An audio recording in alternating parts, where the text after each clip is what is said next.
Hello, everyone. Good evening. Well, this is your part of the world that evening is in. Because, East Coast, Beast Coast. I'm just saying, calling it out what it is.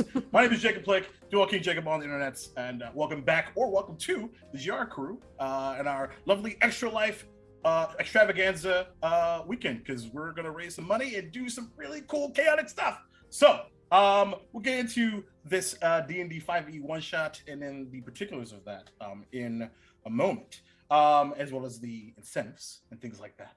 But first, you could do a game by yourself, I suppose, but it's way more fun when you have really cool friends with you. So, first, Maria, who are you and what's happening? How are you doing today?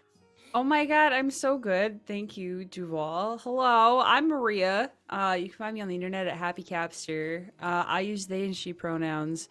Are we introducing our characters now? Are we not? I'm a variety streamer and I make TTRPG content. There we go. Yes. Why don't you say because they can obviously already see the name and stuff like that. So who? Oh, my character's we'll get into the go ahead. My character's name is Granny Needles. Uses she her pronouns. Yes. Yeah, but we'll get into the deets of okay. things as we get into it. But so you're doing great. Thank you. Awesome. Gary on the ones and twos. Hello, my name is Gary, and I am playing Flip. You can find me on the internets at fortnerd.com, where I make all sorts of random TTRPG content, and I scream a lot in Phasmophobia. I was going to say, like, in general, or like... like a lot. All the time. Yeah. Fair enough. You'll love to see that. So, let's see. Theta, how about you? Hi, I'm Theta. I use they, them pronouns. You can find me on the internet at Bingsu Zhang. And I'm playing Bjol. Bjol uses she, her pronouns. Hell yeah. So, Red. Hi, everyone. I am Red. I am a writer and DM. You can find me on Twitter at Arcade Justice Writes, or often on my husband's Twitch channel, Dimples and Dice. I am playing Bartholomew Starcatcher, who uses they, them pronouns. Hell yeah. And lastly, but certainly not leastly, Nikki, what's up? Hey, I'm Nikki. I am the creator of Beholder to No One, a podcast, and I'm also can be found on 2000 Tales and Weave the Tale a lot, playing in their shows. And I'm playing Lorava Winfina today. Both of us have she, her pronouns. Cool. Fantastic. And this is going to be a one-shot called CHILLIN in K-Dub, a adventure. Well, I mean, who knows if we get out the blocks, but that's certainly up to all of you, which we'll get into in a second. Because this actually takes place in my homebrew world of Yorohasu, which is where my Duval and Dragons campaign takes place, based loosely off of the greatest video game of all time, Chrono Trigger. If you disagree, you're wrong. Having said that, it's also canon.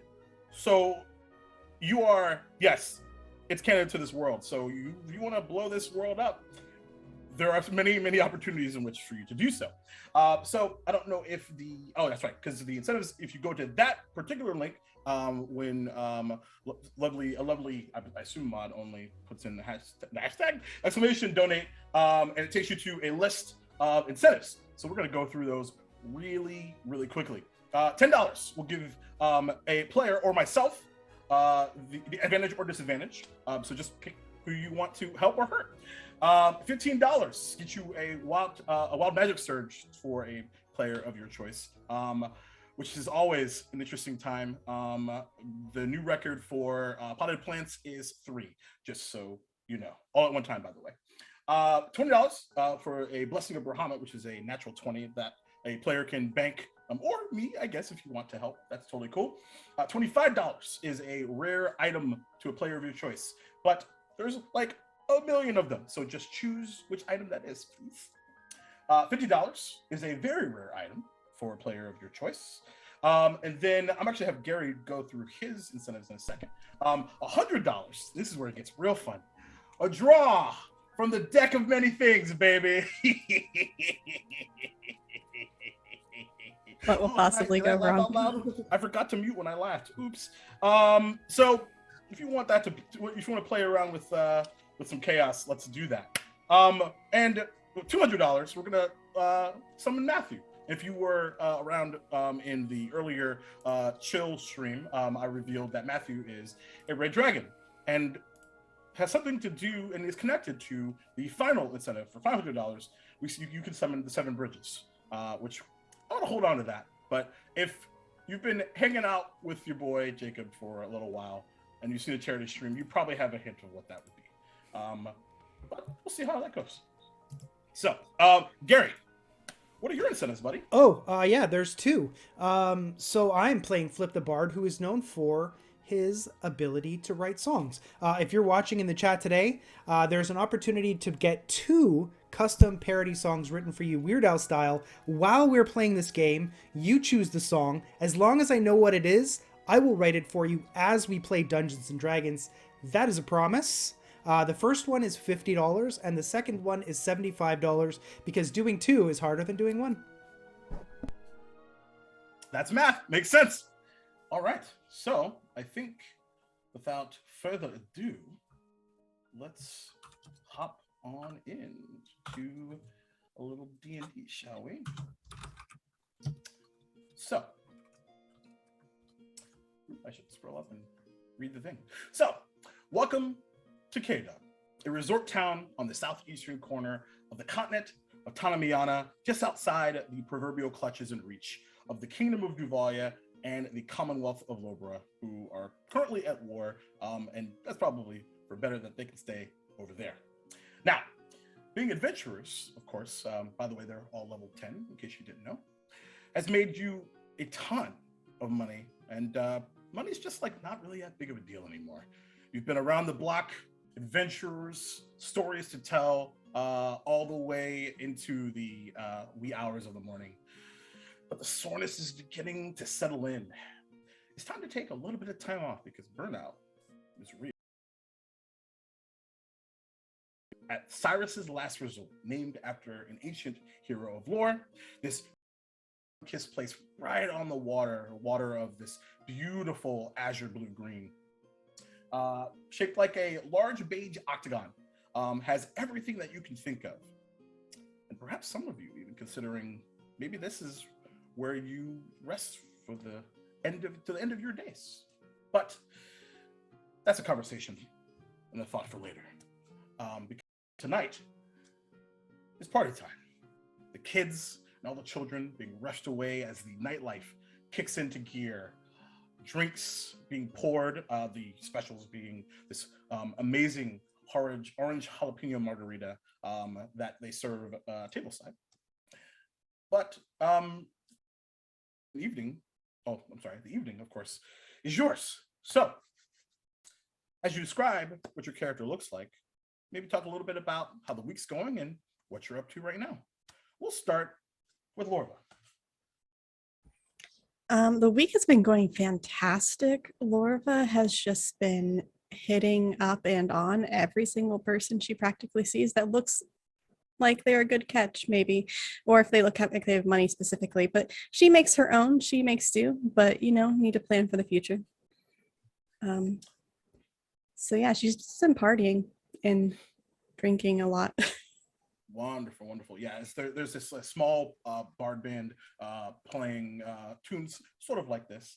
There is this decently sized, probably about 5'11" elf that's fairly thin, braided black hair, and these beautiful gray eyes, fairly modest robes, and a long kind of feathered hat that you would know by the name of a deus.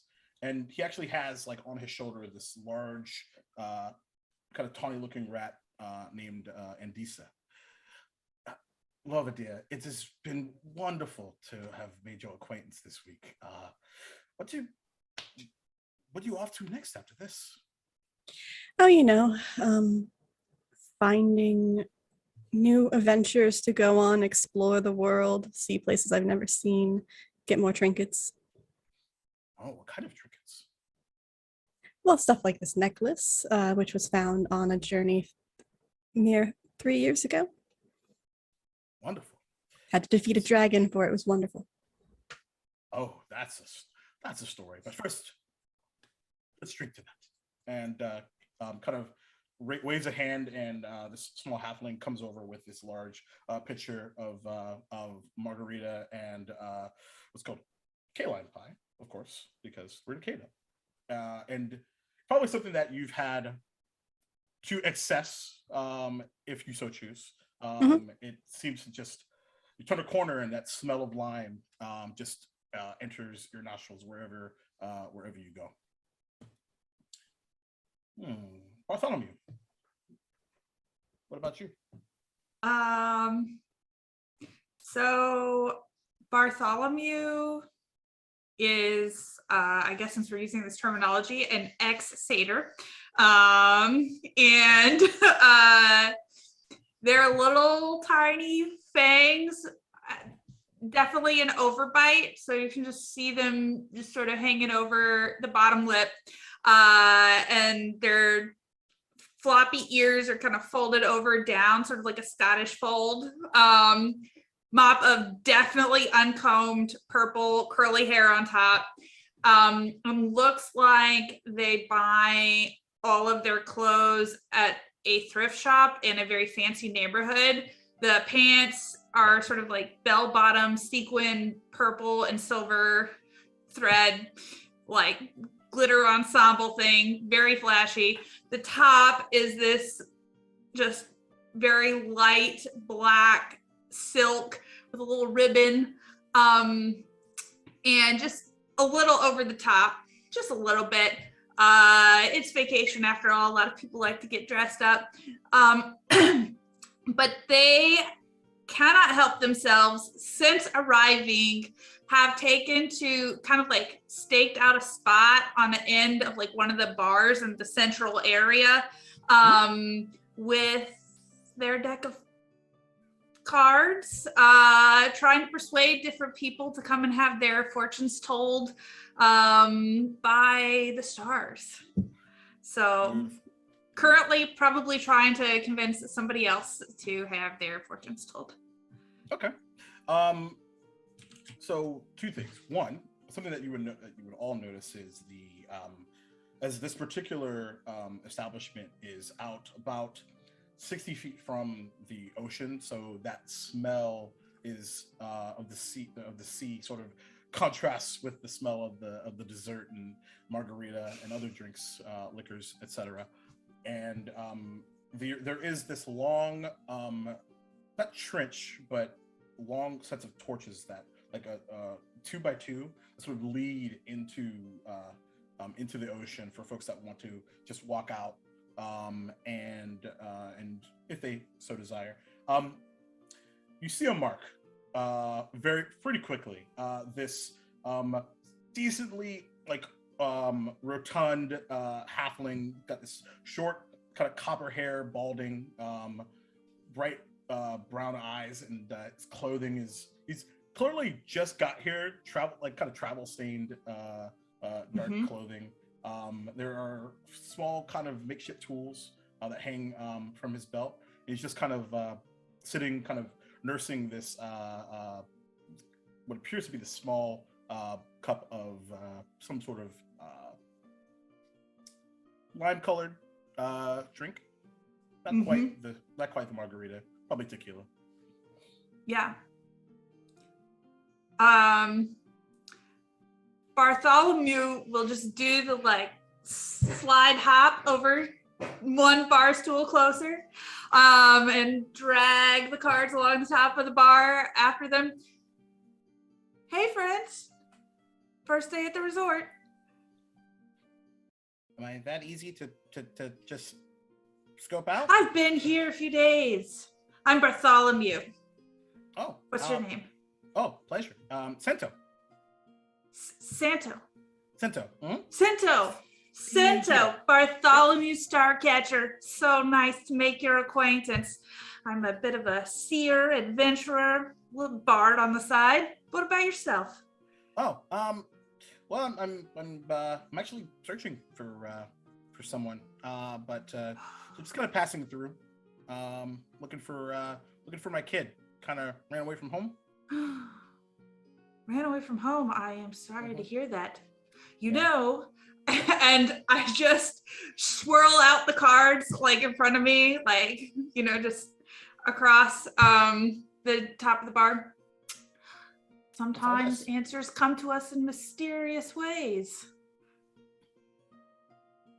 Just like an app, like kind of like sus, but what do I have to lose? Picks a card. Takes a card. All right, my friend. So Bartholomew's cards are jet black with just these little tiny silver pinpricks on the surface like stars. And as Centos draws the card and turns it over, Bartholomew passes their hand across the surface and uses minor illusion to connect the dots into a constellation. And the first card is the black dog. And Bartholomew covers their mouth slightly. Misfortune. Someone has been cursed. No. Make a deception check at advantage. Okay.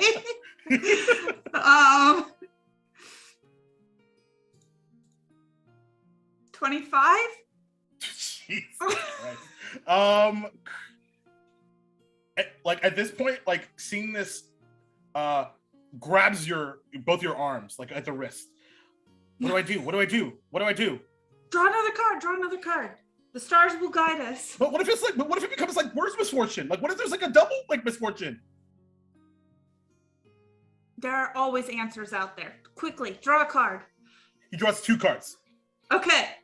Bartholomew passes both of their hands across these cards, revealing the Obsidian Knight and the Rat. So, the Obsidian Knight, Bartholomew holds up the card. Something you were warned about is about to come to pass. Oh no, was my ex-wife here? I didn't warn you, but I'd be careful. And quickly, Bartholomew picks up the rat. However, you can overcome these obstacles, these misfortunes, with subterfuge, trickery, perhaps a bit of espionage.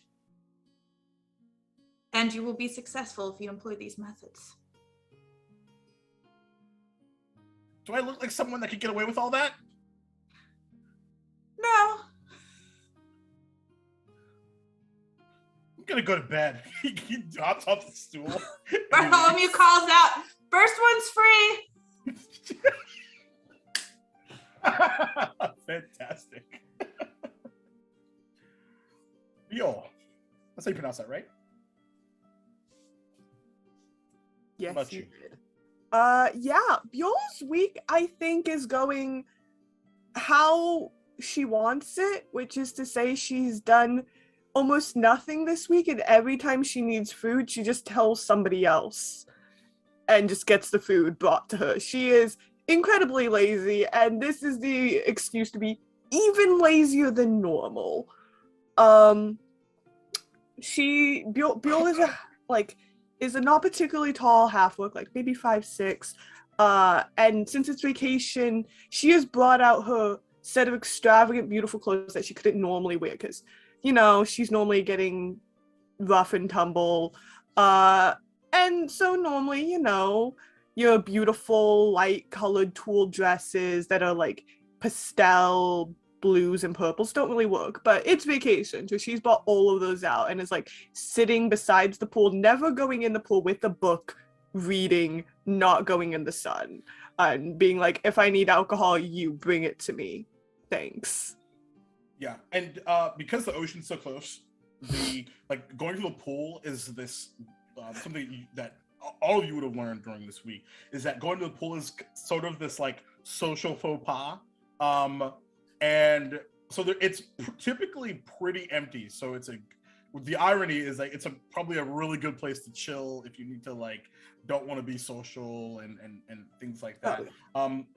But funny enough, after probably on your third day after your requests have sort of escalated, you've been assigned essentially a concierge at this point, as going to this short half work with this very like strange like comb over of blonde hair, and she's almost about every 5 or 10 minutes she walks over with a empty tray.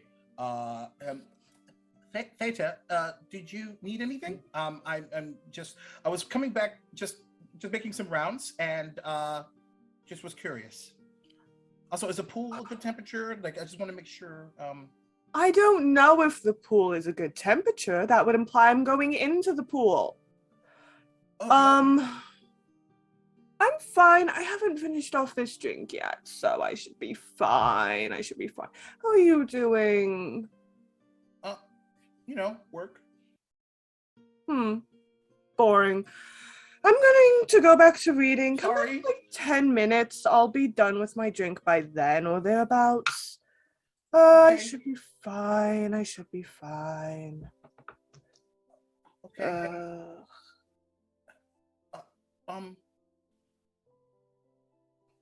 Yes?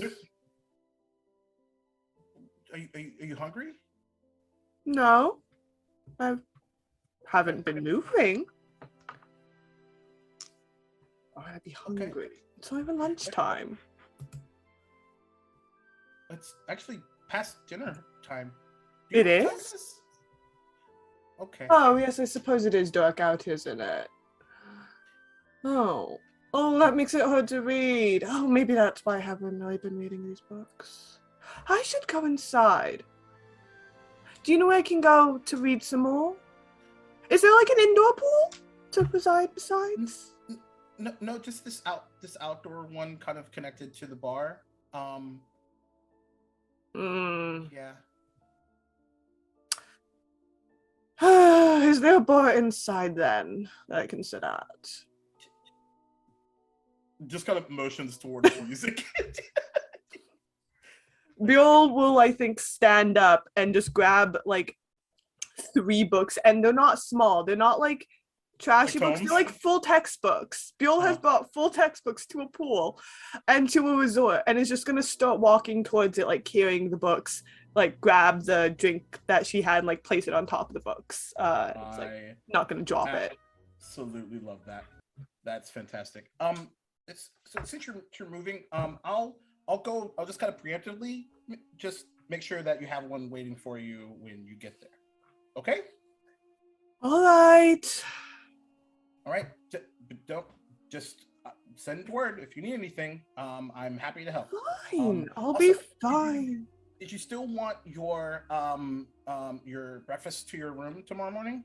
Yes. Okay. I don't know when I'll be leaving my room. I do want to finish this book today, or actually So lunch leave as well. by tomorrow breakfast. Huh? To lunch as well. No, You I don't know think when I you're should be leaving? done before breakfast. I'm not a slow reader. Okay. Sorry, I didn't mean to intrude. I just want to make sure that and also, can you make sure that you give me a 5-star review before you check out? Yes, I'll be sure to. I'll leave a tip, whatever. And like they've been trying to find their way out like of the conversation for like okay, just making sure that they're not going to ask me for another thing as I walk away, and then they walk away. No, go. Hey, I need something. Yeah, right, exactly. Hey, Exactly. could you get me another beer? No, Bill Exactly. will just start walking towards the bar as quickly as I think she can, with 3 books and then just like a glass on top of 3 books. Yeah, it's a balancing act, but I think It's about, she can do it. She's fine. Indeed. Flip, how about you? Flip is very much a man about town. So he sort of struts around everywhere, usually wearing only his Speedo and his cape of billowing. So everywhere that he goes, the Speedo is like the cape is flickering in the wind. But curiously, he always keeps his hood up like this, and then he really like tightens it up so you can't actually see his face very well. But he's very small. He appears to have the body of a human, but the cowl of the cape, really, you can only see sort of like this. So he kind of walks around like this because he has to look down his nose from everywhere that he goes. And he's accompanied everywhere by a very well-manicured griffin that he refers to as Fred. I love that. So as you head into the establishment, this... who do I want to do? Yes, there we go. There's this fairly tall, purple-skinned tiefling with these golden, almost, you swear, glowing eyes that has been sort of the head of hospitality for this establishment. We've talked about the Griffin indoors so many times. We appreciate all sorts of pets, flora, and fauna in this establishment, but you're scaring people. To clarify, Fred is not my pet. He is a trusted business associate. Thereby, he doesn't fall under any of the prescriptions laid about in the resort's rules, which I happened to read before coming here. Fortunately, you're not able to bar him because he and I have a very positive business arrangement, and he does not serve as a pet in any way, shape, or form. And my eyes are up here, by the way. Oh, right. Yes, of course. That's what I was focusing on the wingspan. The wingspan. Yes, actually. It's majestic, isn't it? Quite. I think, but also absolutely terrifying. Now, I don't mean to intrude into your positive or otherwise business relationship. Mm-hmm. That's why I actually said pet or otherwise, because I assumed that you would be resistant to such a discussion. As per our conversations, Tuesday at 4:57 p.m., Friday at 3:32 p.m.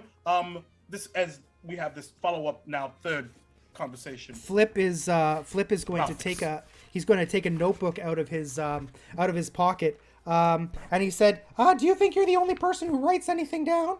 I recall that on Tuesday at 4:57, you were wearing a 3-piece suit, and your tie was a 4-in-hand knot, not a Windsor knot, as your dress code requires. So before we go tit for tat, make sure your tit is in order."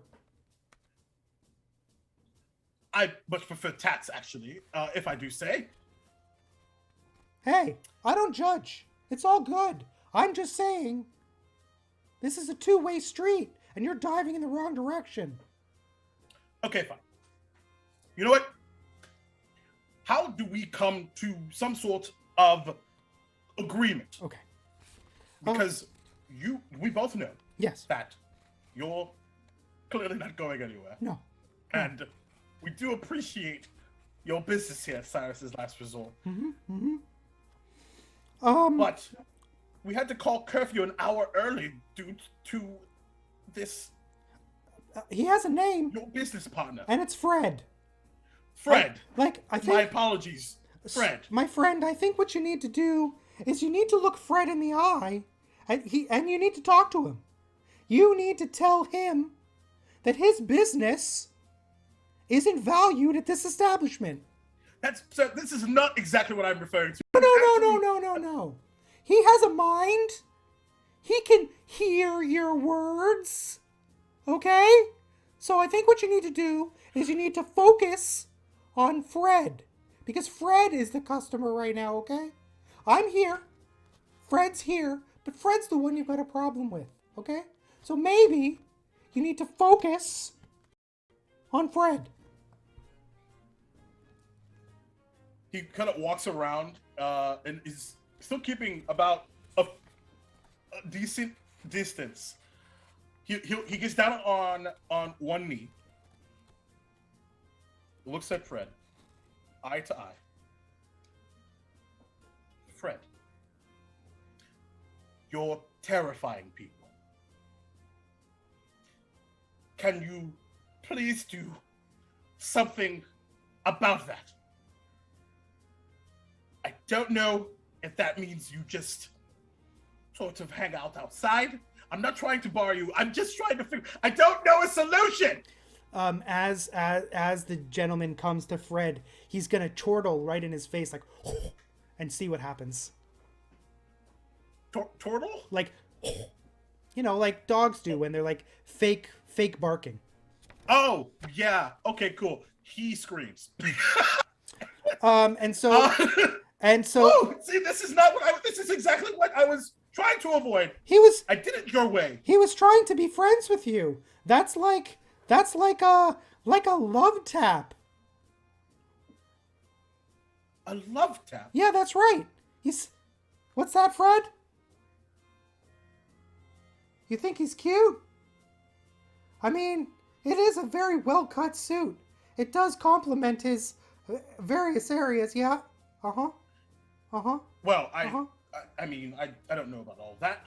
He's kind of like tightens the tie up a little bit. Flip would like to make a persuasion check. And he would like to specifically convince this fine individual that Fred poses no danger to him or anyone else, and in fact goes so far as to offer Fred services as an animal that children can come up and pet, which wouldn't be terrifying at all. You don't need to roll that, actually, because here's what. And by the way, something you would know is his name is Flusay. So what he'll say as a counter to that, as you are establishing that, I tell you what, I appreciate the compliment. If you could give me a ride somewhere, we will call it all is well. I'll even go so far as to rechristen Cyrus's Last Resort as a Griffin positive environment. I mean, I feel like you should do that anyways, but it seems like a reasonable agreement. And just a few points of clarification, because as you may have noted, I am something of a legal scholar. And before I agree to any sort of contract, I have to ensure that there's a meeting of the minds, or the agreement's simply not valid in any court here or in the multiverse. So to clarify, you say you wanted a ride. Multiverse? Yeah, like there are other places, So just to clarify, when you say ride, are you riding me or are you riding Fred? He blushes. Fred. Okay. Good. Then the question about clothing optional is invalid. Fred, you cool with it? Fred kind of nods, and it's like, all right. And then as he says that, he's gonna lean into Fred and whisper so only the Griffin can hear. This guy thinks I speak Griffin.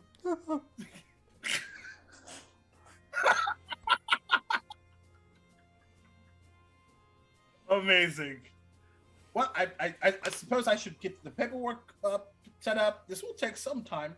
So just try to keep a bit of a low profile in the meantime, so that way that there's no additional incidents as we move forward. Right? Absolutely. So Flip is going to he's going to say, yeah, low profile's my middle name. And the Griffin's going to roar, and he's going to put his hands on his hips, superhero style, turn on his boot, and walk away with his Speedo leading him. Like, there's the heaviest of sighs, and perhaps what the hell did I just do? As we cut to Granny News. I mean, we don't have to. We can stay with Flip forever. This is a Flip only one shot now. Great. So Granny Needles spends most of her time in the sun, just kind of sitting in comfortable places. Typically, we'll have some sort of sun hat or something to protect from too much exposure. Granny Needles is probably about almost 5 feet. Is a tabaxi, but due to either age or disposition, is a hairless cat. Has very kind of a squinty look about her eyes. Rather long, slightly floppy ears, definitely wrinkled, a cheery smile typically on her face, and is always wearing comfortable sweaters and a cloak that she has wrapped around. And she's probably sitting in one of her usual spots as it's nighttime. Probably somewhere either next to like a fire or one is still outside, but somewhere that's a little bit warmer. Maybe has a couple of blankets on top of her lap. She's sitting cross-legged and has her cloak pulled in nice and tight and has a cup of some delicious tea maybe. But she's just enjoying her time. She hasn't really done anything in the resort other than just enjoy being outdoors. She hasn't really done anything here that anybody can notice. That makes perfect sense to me. And did see that we did get a donation in, which I will resolve soon. So thank you so much. Keep it coming because we got things. Oh, she does wear if she is outdoors, she doesn't. I lied. She does not wear a sun hat. She has this like scarf, this like very light scarf that she ties around her head, and it's got this dark blue color that has like shimmery, almost like stars. Kind of has a star theme alongside Bartholomew here. Isn't that interesting? No, and also be all in. We're just all star people. It seems. there's a bunch of this was superstars. not planned. I am a star. Oh, we'll see. There you go. Yeah, we did not coordinate this at all. We did not coordinate this. No, we did not. Make a constellation. Constellation, darling.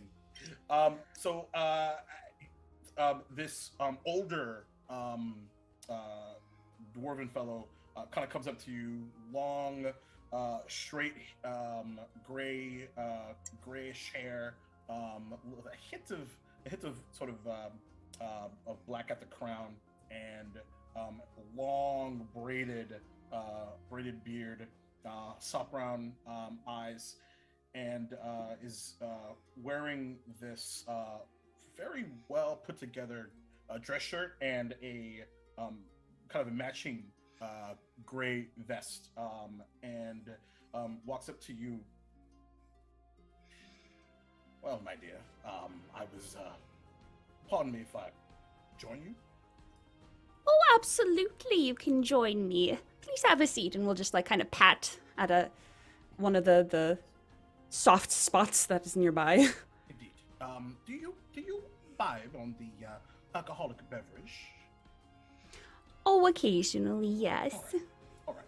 Well, you see, they messed up my margarita and gave me salt when I am a sugar persuasion, and so they did. So I happen to have 2. Oh. Well, I like a little salt every once in a while. And hands it to you. Have you enjoyed your stay?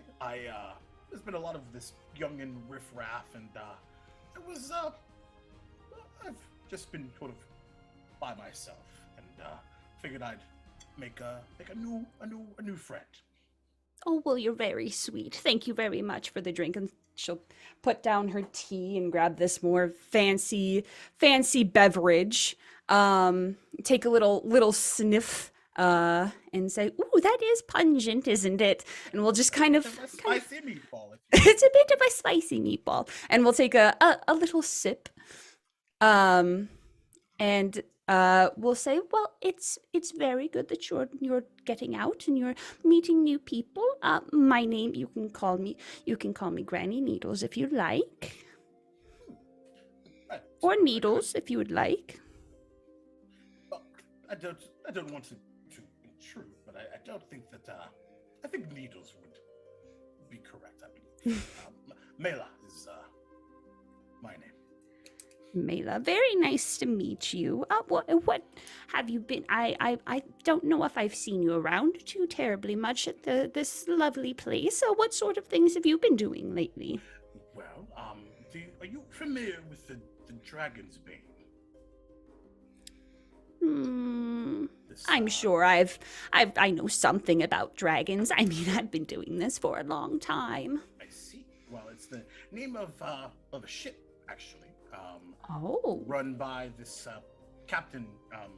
Actually, a Tabaxi Persuasion. Ink on Skin is his name. Much darker complexion than you, just to give you an idea. But you see, he will take people up the coast, and then we'll go do a bit of bungee jumping. What's amazing is when you're 80 years old, you have a bad back, it's even more scary. It's a bit of like playing life on expert mode, I think. Well, I'm sure it could get some of the little crinkles out of your spine if you just get a quick jolt every once in a while. Indeed. Nothing like a good quality near-death experience, just to... Oh, yes, you have to have one of those at least once a week to keep your heart going. Let's be honest, that's on the low end. Well, some of us aren't as young as we used to be. 80 years came and went pretty quick for me. Oh, I know. I look much better than that. It's okay to say so. You beat me to complimenting you by complimenting yourself. You are quite an interesting conversationalist, I do say. Oh, why, thank you. I have other skills as well. Like? She just smiles. Oh. We need to leave a little mystery these days, don't we? Listen, I've lived for a long time. Mystery is hard to come by. I see. Indeed. What's everybody's passive perceptions? 21. 20. 14. Or, sorry, 11. 19. Eesh. So, You can't pull anything past us. I mean, I'm oblivious. It's fine. So, all of you in your individual conversations, having a plethora of good times, whether you're hitting on or being hit on or somewhere in the mixture of sorts, books, drinks, etc. As a matter of fact, Lorva, this, first of all, I'm going to resolve that situation. Ooh,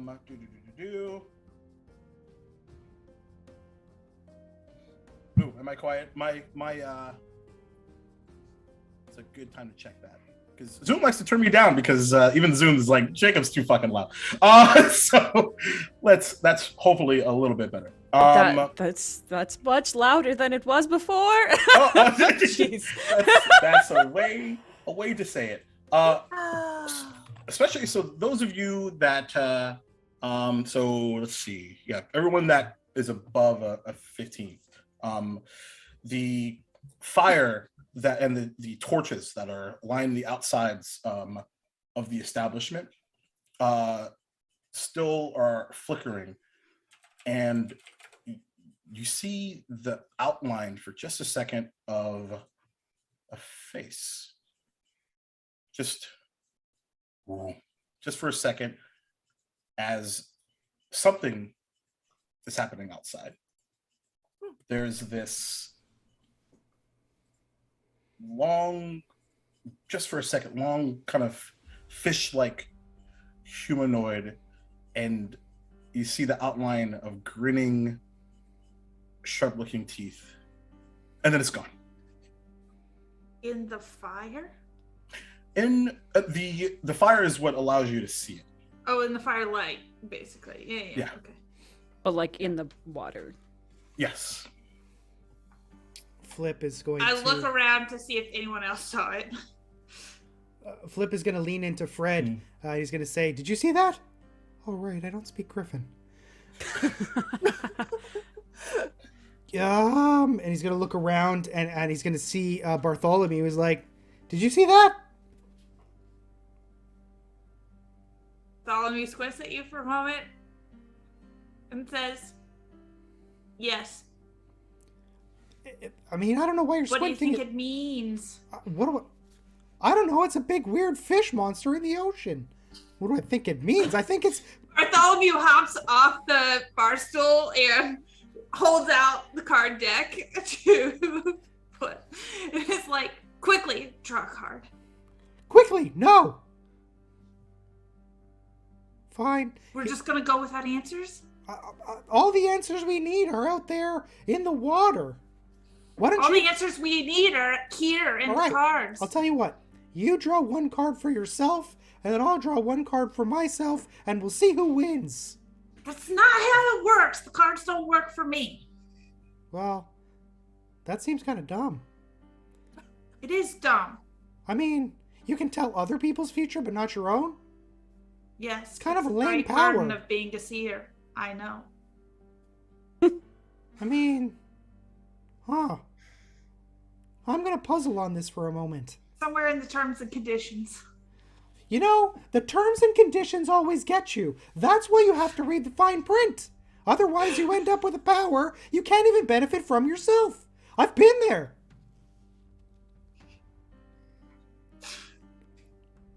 All right, Are we near any of the other?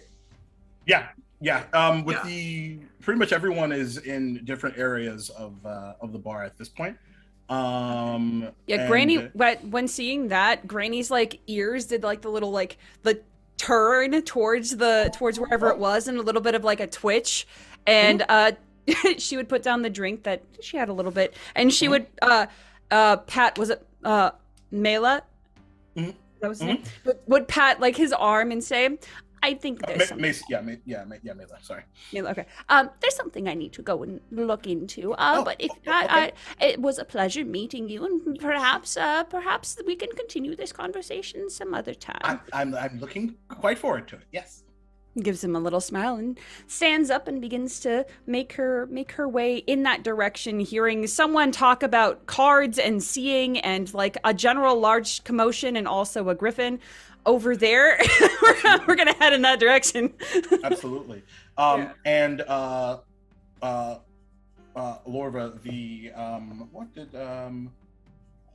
I forgot what I named him. I also realized I forgot to describe what I look like when I Totally cool. You can do it now. So she is a half elf, but a high elf is her one parent, and she usually is wearing purples, blues, or pinks, but she has long, wavy purple hair. Anybody who knows her, which I don't know if we know each other, would know that she wears glasses, but she does not have them on right now. And she is currently wearing the necklace like what I'm wearing actually, and the purple silk party dress. I love that. And there's actually a waiter comes over and has this on a tray, this long, beautiful rose. I need you to roll a d6 for me really quickly. 2. 2. Not bad. And it's really strange because this rose is this glowing blue and has this at these beautiful tips. There's this crackling of lightning. It seems someone's offering you a gift. Oh, I love gifts. And I like look at it and immediately am like, before I even touch it, I'm like studying it to see if I recognize its abilities. Yeah. And being that it is a donation, I'll tell you that it is indeed a chromatic rose, blue persuasion, and if you already have the I have the up. Yeah. So you already know. So yes, so you can utilize that whenever you deem available. She will pick it up and go, from who? Looking around. Actually, I don't know. They didn't say. It just said, Strange. it just came from a note. And to look for you by name, actually. Fascinating. Trying to think of how many people I told I wanted a rose. Oh, it's a lot. That does not narrow it down at all. Okay. And you're sort of lost in thought. Something strange happens because you're all this bar is outdoors and outside, and it is fairly comfortable. But what is surprising is from one of they're not windows, they're just like alcoves, open and kind of bringing in the sea air. And what's strange is this long, out of the darkness, this long black cloud just comes in and just floats above the, like right at the, near the, about 5 feet from the ceiling.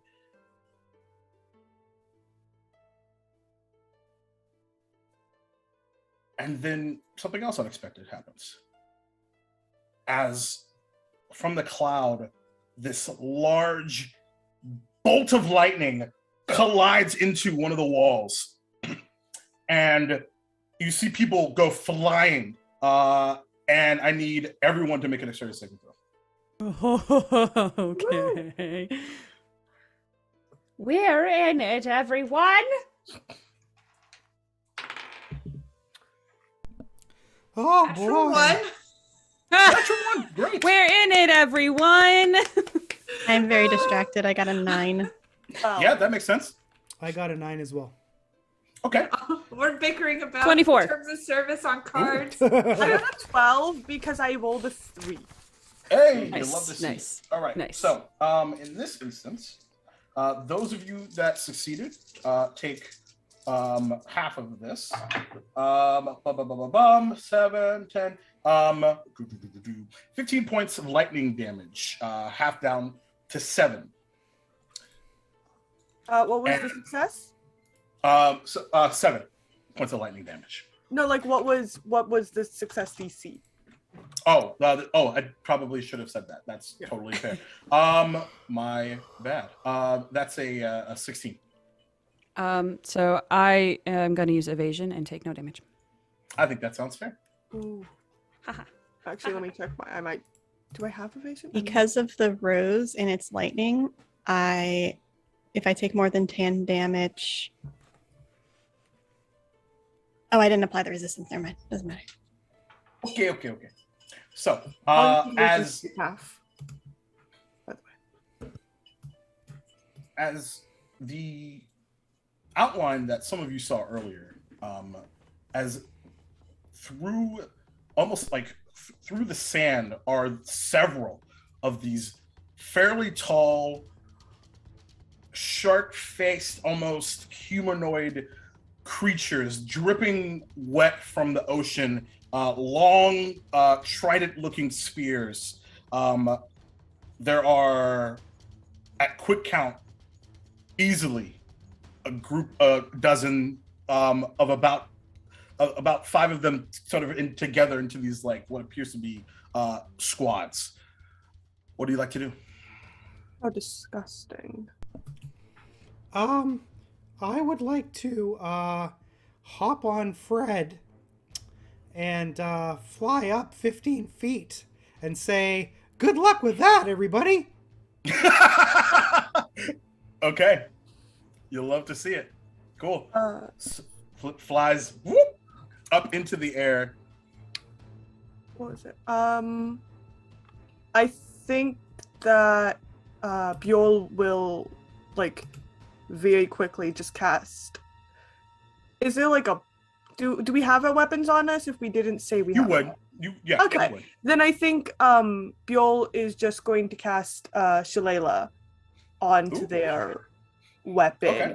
and Yeah, just kind absolutely. of get in stance, like Got it. Absolutely. Yeah. like putting the books staff itself. aside, trying to Mhm. shove them as far away from these people dripping in water as possible. Please don't do it in my books. It's bad. Yeah, absolutely. So in that case, Granny Needles is going to do one thing as well. Please. Is going to kind of put their hands together and in like grasping their hands, you can see like this beaded bracelet that kind of matches the scarf that they also have on with like that dark blue with the stars and everything. And they grasp it and they kind of look up at the sky and then they mutter something and they're going to use Vigilant Blessing to give myself advantage on the next initiative roll that I make. That is very smart. I love that. I absolutely adore that. Cool. You Anyone said else want to there's use an action before we you roll said there's a initiative? group of them together. Yep. Are there people by them too, or would I be able to? Not currently. But at this point, they are moving into the establishment. Okay, so They're about 30 feet out. I'm gonna cast Hypnotic Pattern around them. Ooh, that's really smart. Cool. So that's a DC 17 Wisdom save. What's the size of the hypnotic words are hard? Hypnotic 30-foot cube. That's a lot. That's a lot of them. Yeah, that would And I'm catch aiming it so I about hit half. as few people that aren't them as possible. Yep. I'm gonna roll a bunch of saving throws. It's what was it? Was it wisdom? Yes. All right. First roll's a 14. Fail. Lower with a natural 1. 16. Fail. Dirty 20. Yeah. 19. Yep. Succeeds. 11. Fail. And 11. Okay, so yeah, you cut through. Describe to me what that hypnotic pattern looks like. It looks like raining gold, like gold pieces. It's just a bunch of different gold dropping, and then as it starts to drop, it bounces back up. So it gets very like you try to follow. Like imagine solitaire when you win. It just bounces around. I love that. That's fantastic. So they are whoever failed is charmed for up to a minute and incapacitated. Incapacitated has 0 speed. Yeah, and as they are coming in, there's this roar that accompanies them, and spheres out, ready to either chuck or run someone through, and then they just like Thriller. I just realized my accent. Anyway, you get about 5 of them, and they are maneuvering in, and yeah.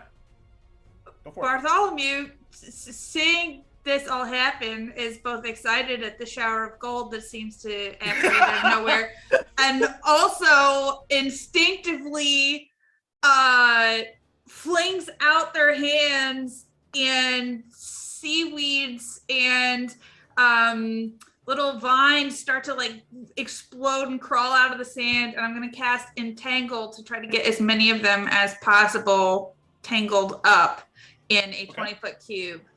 Okay. Yep. Are you aiming at the ones that are the ones that are continuing to advance? Yep.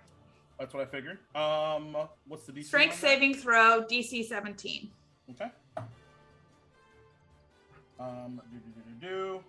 First one's a 19. That succeeds. 19 again. Succeeds. 17. Meets it beats, yeah. So succeeds, right? There we go. That's a 15. That fails. And a 9. So you get 2 out of 5. Okay.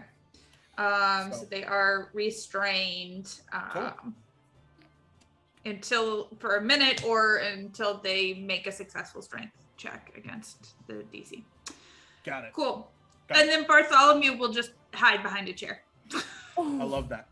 So yeah, as that roar happens, everyone begins to scatter, and I need everybody to roll initiative.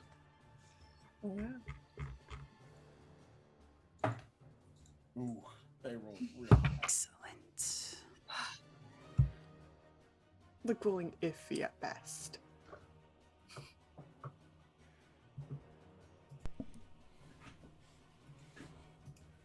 All right, 25 to 20.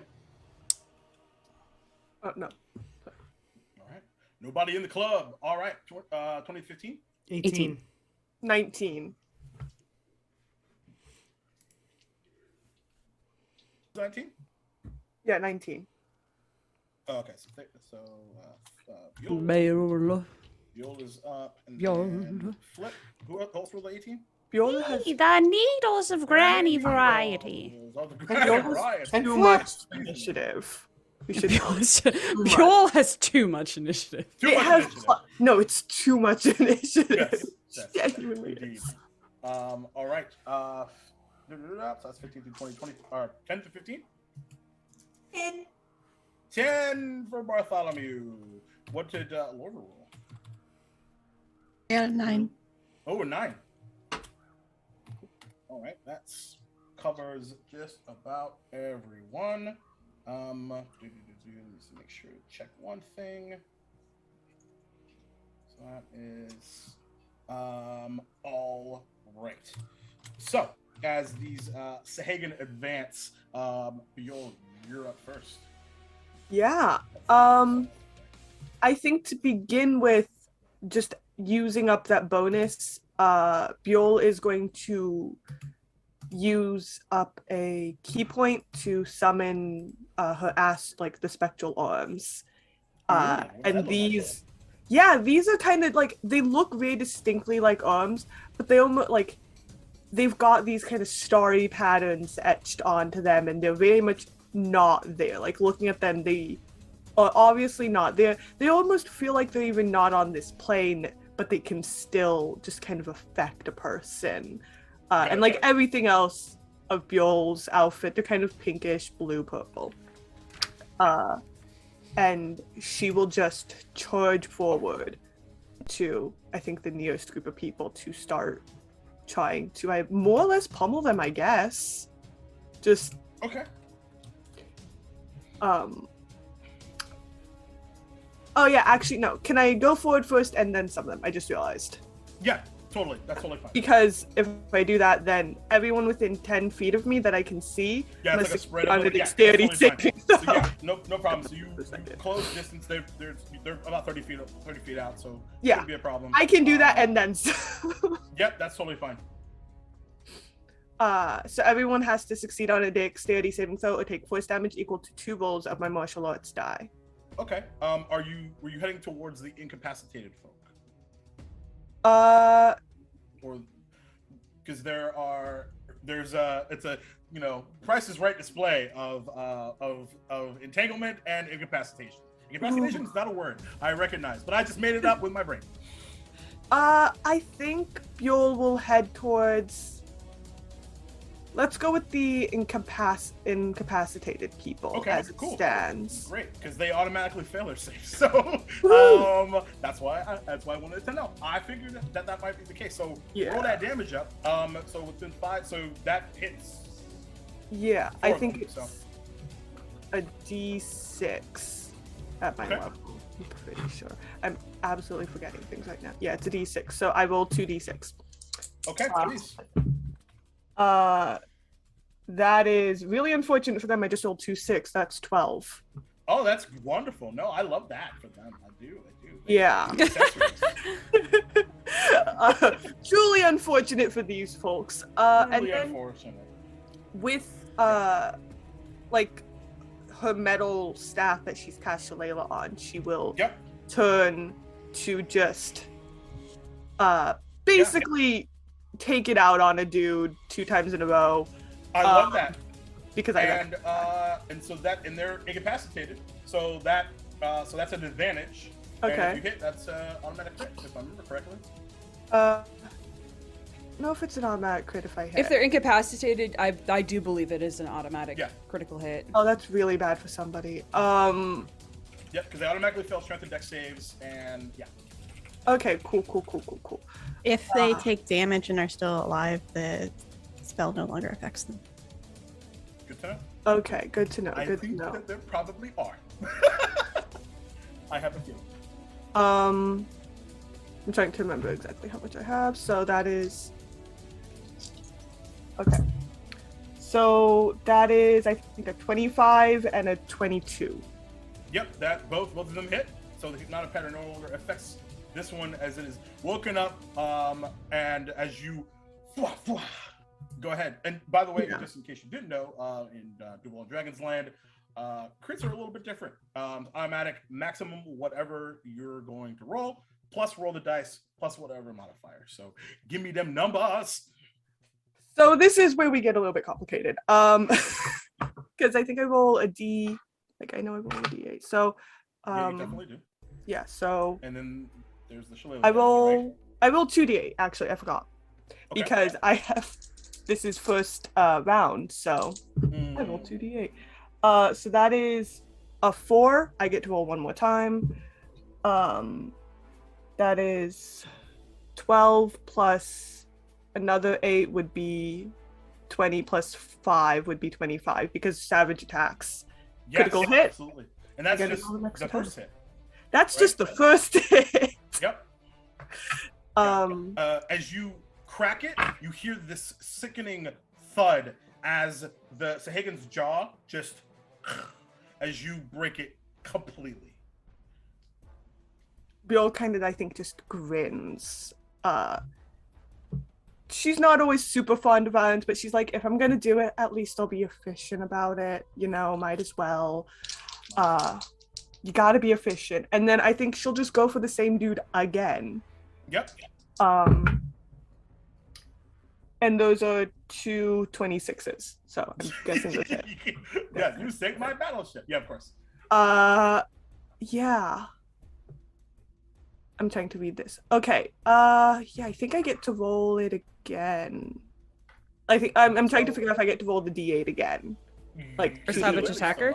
No, for Dread Ambusher. Because it says if you take the attack action on that turn and I get 2 attacks. So I think It's a one shot. Sure. Okay.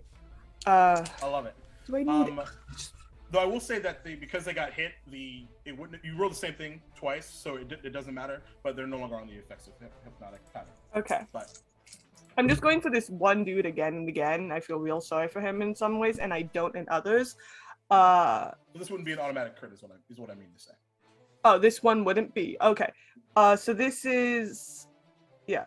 But you hit. 'Cause Yeah, it's 12, 5, 17 damage. 13. Not too shabby. Yeah, it's Yeah. as it like groans, as it kind of like blinks back to consciousness, and then you return fire again, and blast it in the face once again, as it staggers back, and as it goes to sort of roar back to you. There's nothing that it can do because it doesn't have you literally took the up end of the jaw that you broke is now clean off, as you actually see just the outline and the teeth. And yeah, it's really in trouble, I will say. Damn. Really in trouble. Not a bad round. I assume you're staying where you are. Yeah, I'll stay where I am. All right, Flip. Okay. So how many are left? There, well- like how many are moving and active? Well, there are currently now 3 incapacitated, another 4 restrained. So that's another 2, 3 total that are up and active. Okay. So Flip is gonna sort of advance toward them. He's gonna be about 20 feet in the air, and he's gonna point at one. And he's gonna say, You're so out of touch. Your communication spells are powered by BlackBerry Messenger. Can I have a wisdom saving throw, please? Is that a vicious mockery? Yes, it is. I thought so.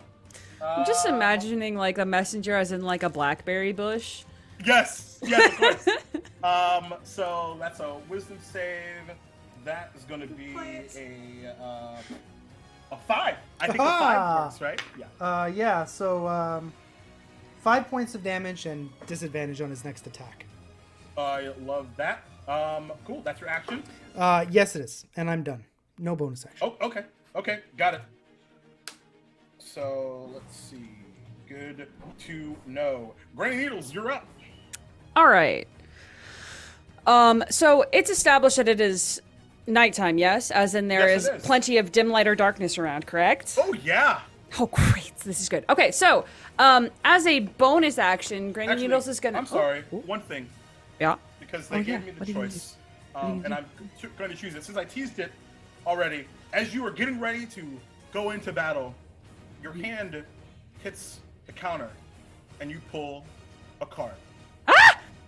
Uh-huh. So, I want you to tell me when to stop. Oops, There. I left the wrong deck out. Stop. Stop it. Stop it. Stop Stop. Okay. Top or bottom? I mean, always bottom. Sometimes top, but today bottom. Hey, today bottom. Today bottom. Hey, look at that. Okay, cool. Give me 1 second. Donate to the children, everyone. Indeed. Ooh, that's the wrong one. There we go. Oh, there we go. Cool. So, you feel empowered, even in your, even with your Experienced age. age. I almost said something really insulting, and I didn't mean it. So you pulled the gesture card, which typically means that you get 10,000 experience points, which means absolutely nothing to me because we're in a one shot. So you're level 11 is the way that that's going to go. Hang on, let me level up real quick because I can do that in D&D Beyond. And if you would like, you can draw 2 more cards. I would love to draw 2 more cards, please. I thought you might say that. So... Accidentally summons a Reaper. Oh my god. I'm so excited. Stop. Bottom. We'll go top this time. We'll mix it Top up. this time? Up Yeah. and bottom, you know? Yeah. I'm gonna pull that one, set that to the side, and then we're gonna keep it going here. Stop. Oh shit, that was fast. Top or bottom? Top. Oh, so yep, this is the one I wanted. Yes. Oh no. Oh dear. Okay. So. Words you don't want to hear from your DM. I know, right? So the first one doesn't do anything quite yet. But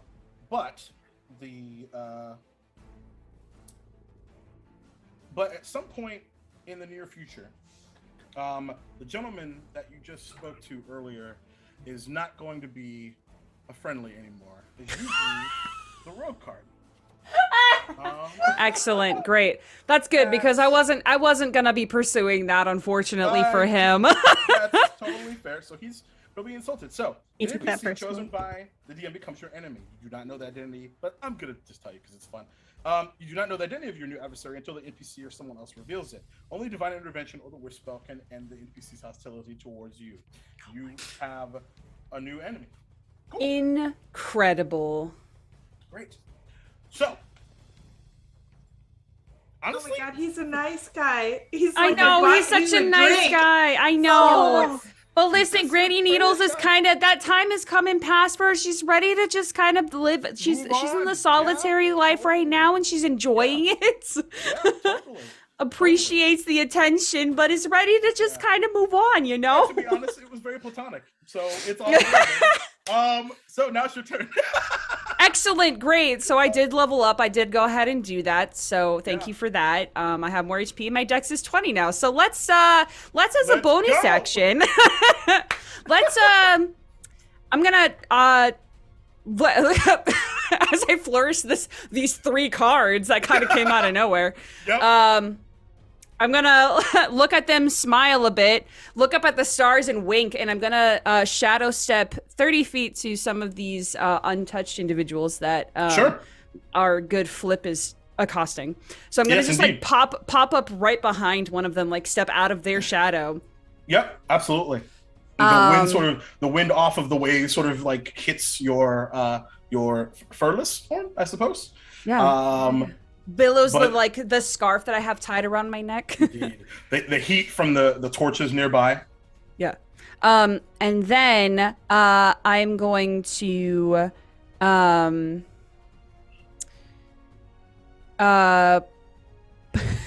gonna pull up my daggers, and I'm just gonna go to town a little bit. Mm. Give a little poke, give a little stab with some needles, Go if for so it. to speak. Yep, indeed. Yeah. As you Okay. appear. I do. I'm just there. All right. Okay, I can only attack once because I did my bonus action already. So we're gonna use this. Wah! Use it. That's a 27 to hit. 27 will definitely hit. Fantastic. So let me double check a thing because I haven't played a rogue in like a billion times. Okay. Is Flip is not within 5 feet, is that correct? That is correct. Okay. So this is just a regular attack, not a sneak Mhm. attack. Ah, that's the wrong die. What am I doing? This is a dagger. That's 10 points of damage. Ooh, not bad. Yeah. You We just get press a that little needle. into just a little press. Yeah. Needle. And as you sort of right in the back, as it sort of just recoils from your new friend that you've made, friend named Dagger. Cool. So that's your action and Action move. bonus. Well, it was just action and bonus. Technically, I still have my move. Yeah. Do you and- want to move? I mean, there Do I are wanna three. move? There are 3 on your grill, though. No, I'll stay Okay. here. All right, That's I fine. figured you might think that. Good news, it's their turn. So we're gonna start right there. As that one spins around and takes its spear and is going to 3 attacks against you. Me? Attack. Indeed, 23 to hit. That hits. Wait. What? Flip is Oh, going disadvantage. to. Yeah, well, that one he has disadvantage, yes. And yeah, that's an 11, so not bad. Okay. But you want to do something else Well, as it's I continuing? mean, not now. Well, it's going to do more things. So, second attack officially, as you duck under the spear, is a 17 to hit. Just hits. Wait. Now Flip is going to point at that guy, and he's going to say, "Every D&D game needs commoners, and today, that's you." Cutting words, I assume. Yep. Reduce it by 5. Yeah, which Oh, is more perfect. than Then, enough. yeah, that doesn't hit. Yeah. So it just kind of like moves over toward as it goes to run you through with this trident-looking spear, and then here's Flip, and just like, and that's enough to just a miss. And then this third attack, yeah, that went from really bad for you to really good. I imagine that also Granny Needles is just kind of like standing there and is like does the poke and he's just kind of like doing the like to do. No doubt. No doubt. And the third attack is a 15, which I assume misses. 15 you said? Yep. Yeah, that misses. Okay. And then the second Sahagan, that's right next door here, is that's a natural 18 for a 23 to hit. Excellent. 21 and 14. So 2 of these. Okay, so 2 of those hit. I'm gonna use Uncanny Dodge on the first one, All right. taking half damage. And That can I sounds about use right. my reaction on the second one to cast silvery barbs? What's the The range is range. 60 feet. Yeah, that's enough. Is that close Yeah. enough? Okay. Yeah. Yeah, so that I magically distract it with glitter in front of its eyes. I must roll a d20 and use the lower roll. All right, so essentially forces. So disadvantage. And Okay. then I choose a different creature I can see within range. I'm going to choose myself, and I have advantage on the next attack roll, ability check, or saving throw I make in the next minute. That's cool. That's as incredible. fuck. I love that. So yeah, that also makes a difference because I just rolled a 14. Hey, So, yeah, that's very everyone needles. misses then. Yeah, like Fate is like Everyone's taking such good care of me. everyone It's so loves lovely. granny needles. Yep. So yes, that's one hit. That's one hit, and it's at I take half damage because I'm uncanny dodging. Okie dokie. I may be old, but I still got it. That's 9 points of piercing damage. Is that already halved or? No. Okay, that's fine. Uncanny And I'll dodge take makes it 4. Right. 4. So because you read down. Okay. So Perfect. that's amazing. So that's 2. So one more to go. Excellent. My dice might hate me now. 16. 16 hits. Oh, there we go. 24 to hit and 11. So only one actually hits this time. Well, 16 and So- 24 both hit. Oh, 16 and 24 both hit? Okay. Yeah, 16 is my AC. So, I'm fast, but somehow I don't have heavy armor because I'm old. So 4. Back in my day, I wore heavy armor, and it was heavy. Amazing. So let's see. So in total, that's going to be 13 points of piercing damage. Okay. So those are those 3. For hypnotic pattern, is it a save every round, or is it just the duration until they get hit? Bartholomew. Or actually, who? I didn't cast. I think that was Lorva. Nope, that's Gaslova. Sorry. Yeah. Lots of things happening. There's so many people. I think hypnotic pattern is a save at the end. Yeah, let me check. Failed save. Yeah, turn for the duration. Yeah, so there's still 3 that can't move. And the entangled one ones can't move, so they could make an attack or things like that without moving if they have a ranged attack. But they could make a strength check to try to break it against my save DC if they want. Yeah, they need to get a little closer into the bar to come and get you guys, so they're gonna go ahead and try to break. First one's a 17. Just beats it. Second one's lower. Third one, 13. Nope. And It's a DC 17. DC 17, and then Yep. 20. So 2 out of the 4 break free, coming through. Is that their action to do that? Yep. It can use its action to make a strength check against your spell save DC, that's so still it's free now. So they can Okay, move, cool. but then they don't have their action. Yeah, the so rest of their that's probably really good. And the other 2 are unable to react. Are going to chuck 2 spears at your direction, Bartholomew. Natural 19 for a 24 to hit. Yeah, my armor class is 12, so that All right, hits. great. Oh, and dirty 20. So these 6, 12 points of piercing damage between the 2. Is Entangle concentration? It is. All right, so 2 concentration checks, DC 10. Okay.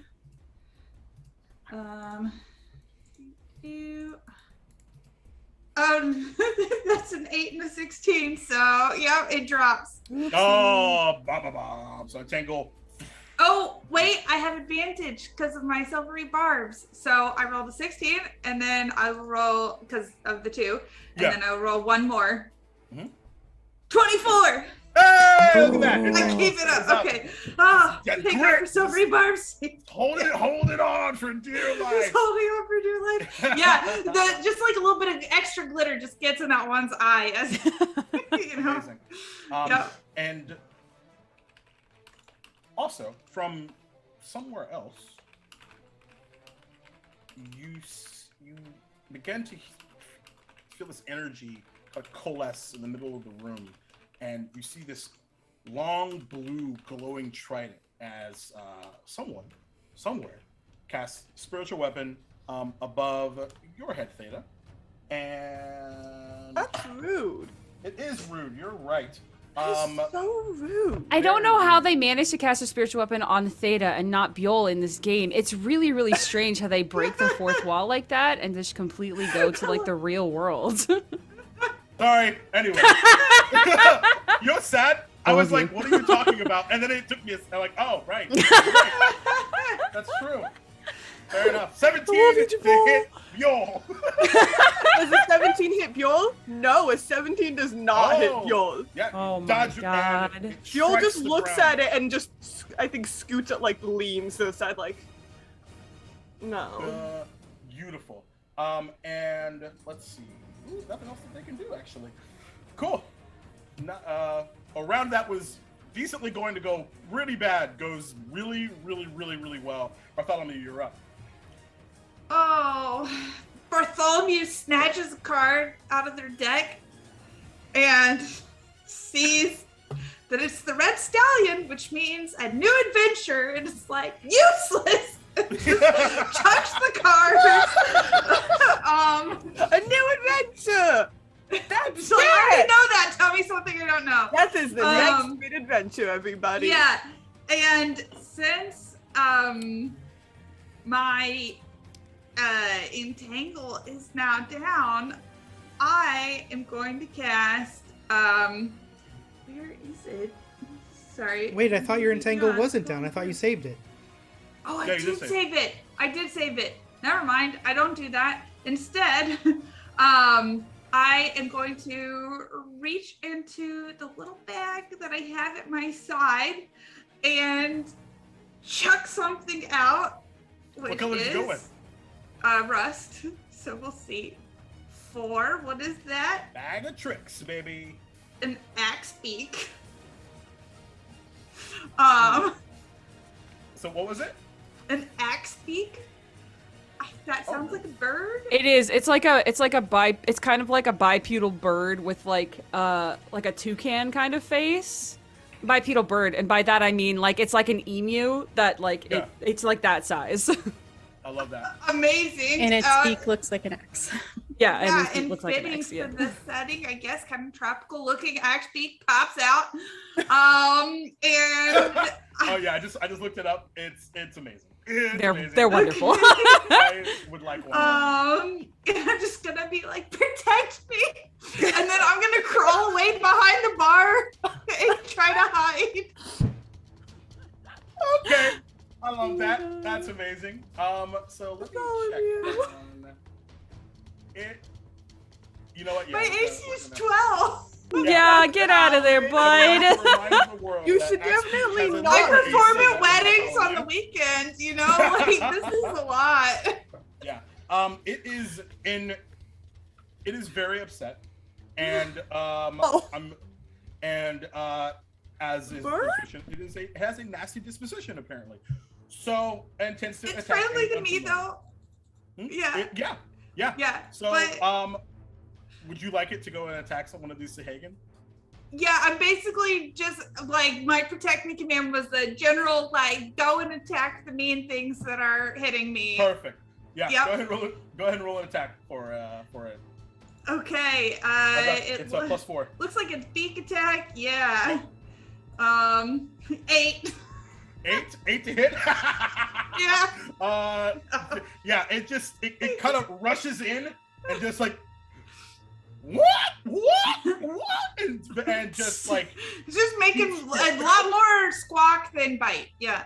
yeah, right, Yeah, yeah. It's got exactly. it was in a bag, like it's got to stretch out a little bit. You know what I mean? Yeah. Yeah. I guess I'll just use my bonus action to cast Shillelagh on Okay. my little staff. Yeah. Okay, cool. Lots of glowing stats happening today. You'll love to see it. All beautiful right, shillelaghs. Lorba. I'm just like leaning against the bar with one drink, like with the rose in one hand and the drink in my other hand. And I just cowering under the bar. You're I chilling. just take a sip of my drink, and then place it on the counter so it doesn't get knocked over. And I will use do I want to hurt them hard or do I want to just hurt them a little bit? Great question. if you say it out loud, Buell will be like, hurt them hard. There's far too many of them. She looks like she's pondering for a second, and then in one hand, she will create two orbs because she's twinning a second level spell. Oh, yeah.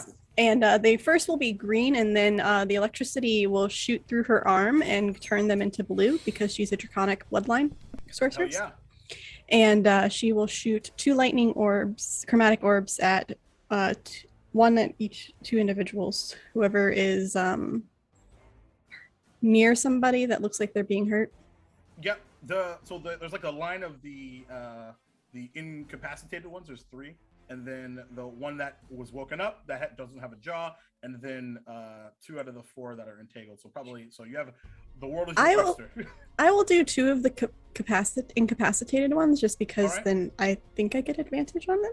You do. Okay. So that's a 27 for one of them. Yeah.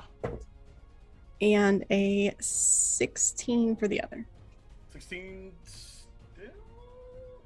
Yeah, 16 is their AC, so that still hits. So that's 4d8 damage. And is it an auto crit because they're incapacitated? Yeah.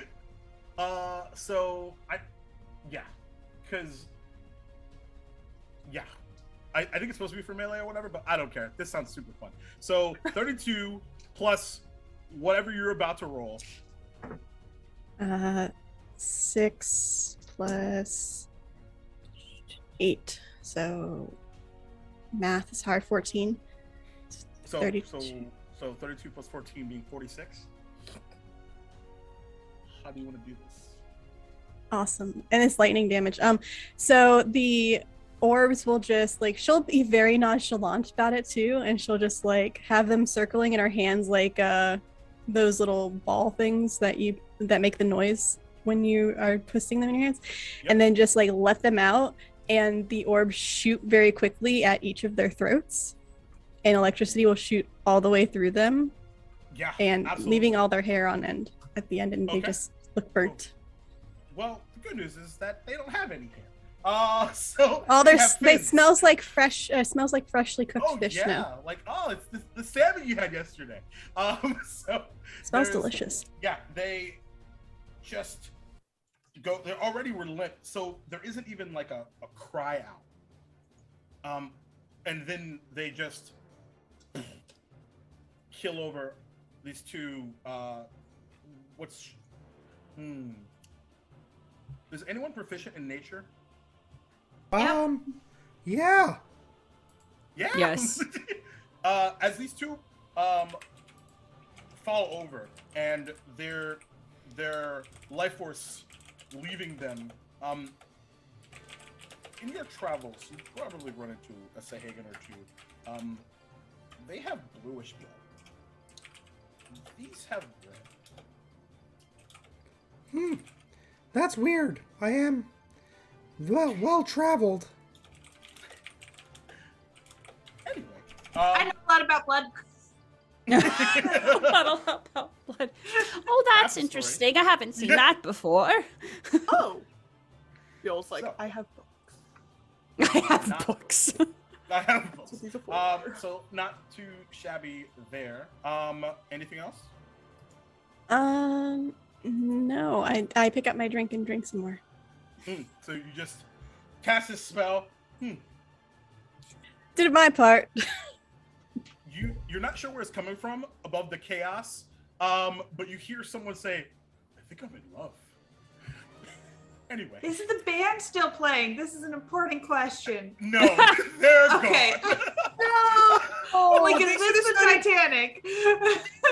Action music, it'd be fun. Yeah, I know. I need to know what the soundtrack of this fight is. They start playing Final Fantasy music in the background. Yeah, right? Yeah, still fighting. Absolutely. Buell, you're up. I keep believing that. I put the wrong one. Anyway. Am I too low again? Let's see.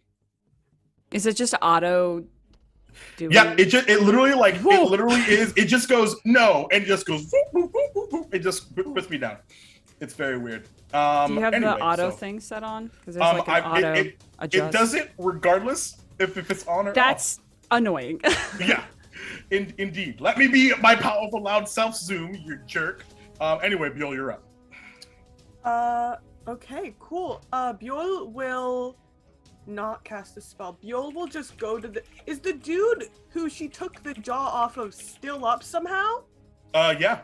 Oh god, this man has too much HP. Buell will just go ahead and I guess. Yeah, I'm gonna do that. We'll just get her quarterstaff and then just go basically to whack this man because she's at this point just punching and whacking him. So that is 21. 21 hits. 21 hits. Cool. So that is only. So that is 11 damage first. Okay. 20. Also hits. My brain's like trying to do the math. 13. So 11. 13. That's enough. How do you want to do this? Oh, thank God he's finally down. Buell, I think, is at this point like I've hit you with a lot. Has no jaw. I'm annoyed.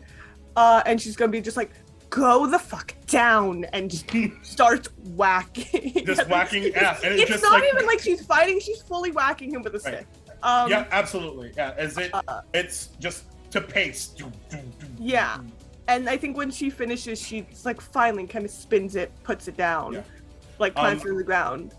And as it hits the deck, there is this like kind of a weird sort of like noise as it falls. The outline of this large shark tooth necklace that was around its neck shatters onto the ground, and the form seems to flicker and then shrink as you see the what was this shark-like humanoid form shrink down to that of what appears to be a human.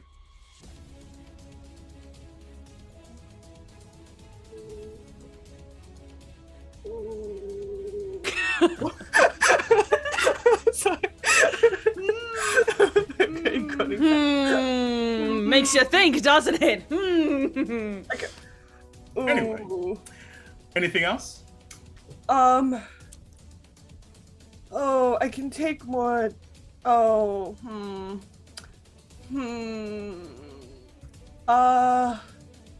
Hey, Yeah, Jackie! One more thing!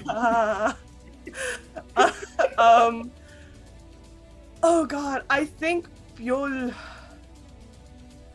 God, I can't, I think Buell will turn to, the other creatures around her. Okay. And use up a key point, because that gives me 2 more unarmed attacks. Flurry of blows, baby! Flurry of blows, yeah. I almost said flurry of blows, and that was not what I wanted to say. And hey, we accept all kinds in Duvalia, baby. She will switch them to... Actually, she'll go to one person.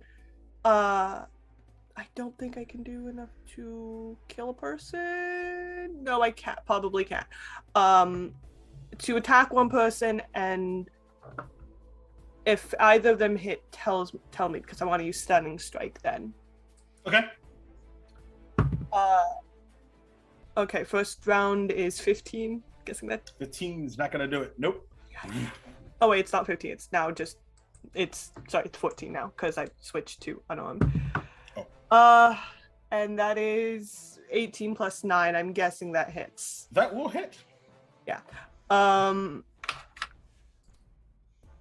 then that is 11 damage, and I want to try to make that non-lethal, and then I want to stunning strike them. So they have to make a Constitution saving throw. What's the DC? 17. 17. I guess 11's not enough. Nope, I read that wrong. That is a 16 on the die, and he has a +1, so 17. Just makes it. Just hits it. Okay, Bjorl is going to shout though, I think, while trying to stun this dude. Yeah, you just kind of switch to non-lethal. These might be humans. I think that's all I can do. All right. She looks distinctly uncomfortable with this. Just like. Fair enough. That makes sense. And I did see that we did get a donation. Thank you, Fair. Appreciate it. So $50 to give advantage to everybody in the club. Everybody. But meanwhile, and in between while, Flip, you're up. Okay. I love Flip's accent, by the way. It makes me Thank you. Flip is going to look at one of the Sahagin who's still active. And he's going to point at him. He's going to say, you look kind of like me when I was a kid. What was your mom's name?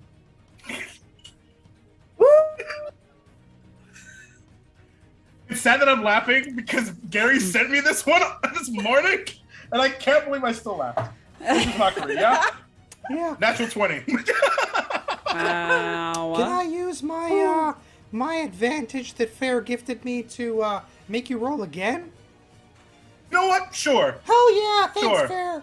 Sure. Hell yeah! I'm finally realizing what this voice sounds like to me. It sounds like the gingerbread man in all of the Shrek movies. Do you know the Muffin Man? Well, that definitely works now because that's an 8. I mean, really, with the heat of that insult, he really should have just naturally rolled with disadvantage. But now I'm just being a critic. Yeah, we'll remember that for later. 7 damage, please. Yep, totally. How do you want to do this? Oh, now we're gonna kill the martyrs. That's what we are. He's gonna Killing them! He sort of looks up in the air, and he's like, Martha, and dies. Fair enough. If you know, you know. And it's hilarious. If you know, you know. And face plants into the ground. Anything else, Flip? No, I think that was pretty good for now. Decently so. Yeah, he's gonna say, looking good, Fred. And then Fred's gonna go, "Brr." He's like, yeah, I agree. Still don't speak Griffin. As you do. Granny Needles. So question, when the one that Bjorl dispatched turned human again, is that something that was visible to everyone? It was. Specifically like the necklace situation? Because I want to know if everyone has one of those sort of like necklace or a symbol emblem thing that is similar. Looks about right. Excellent. Yeah. So then the ones that are near me, the one in front of me at the very least, Granny's going to look at them and say, well, now why don't we just take that off then? And is going to try to that's really interesting. Get the necklace off. I am going to use the dagger to do so. So I would like to attack specifically though, if damage is done, I'll try to mitigate some of it, but to get that necklace off. I want to try to do that. What would you like me to do? There's so many options. There are a lot of options. Make an acrobatics check. Oh. He's going to try to resist via athletics. 24. 24. I was going to say you still have your advantage, but you didn't need it. Not yet. Not yet. Not yet, darling. Not for acrobatics. I have a +13 in. I figured you might. Yeah, that beats a 15. It says us living in 1940s. Yes. Let's see. Yeah. So you have a do you just use your claw? Like how do you? I think for this one, yeah, because I do have claws as natural weapons. I think she'll just like put one of her daggers back and just go shing and just go up and like try to catch it and pull it off. Okay, great. Yeah, as it tries to resist and move around you, you just grab it and yank it. And there is this it's different than what happened earlier, as the whatever was doing or whatever is doing this when the necklace shattered earlier. Not that you saw this, but just to give you some context here. It shattered because of the impact on the ground. And in this case, you were removing it essentially, or dispatching it and breaking it, it seems. And there's this like big blue like energy that surrounds the Sahagan as the form flickers, and you see this drow like almost beneath like the proverbial covers, if you will. And then it flickers again, and it just slumps forward onto the sand, and seemingly just wearing what it was wearing as a Sahagan. Excellent. Well, I'm gonna pocket that real quick, and then I am. Jeez.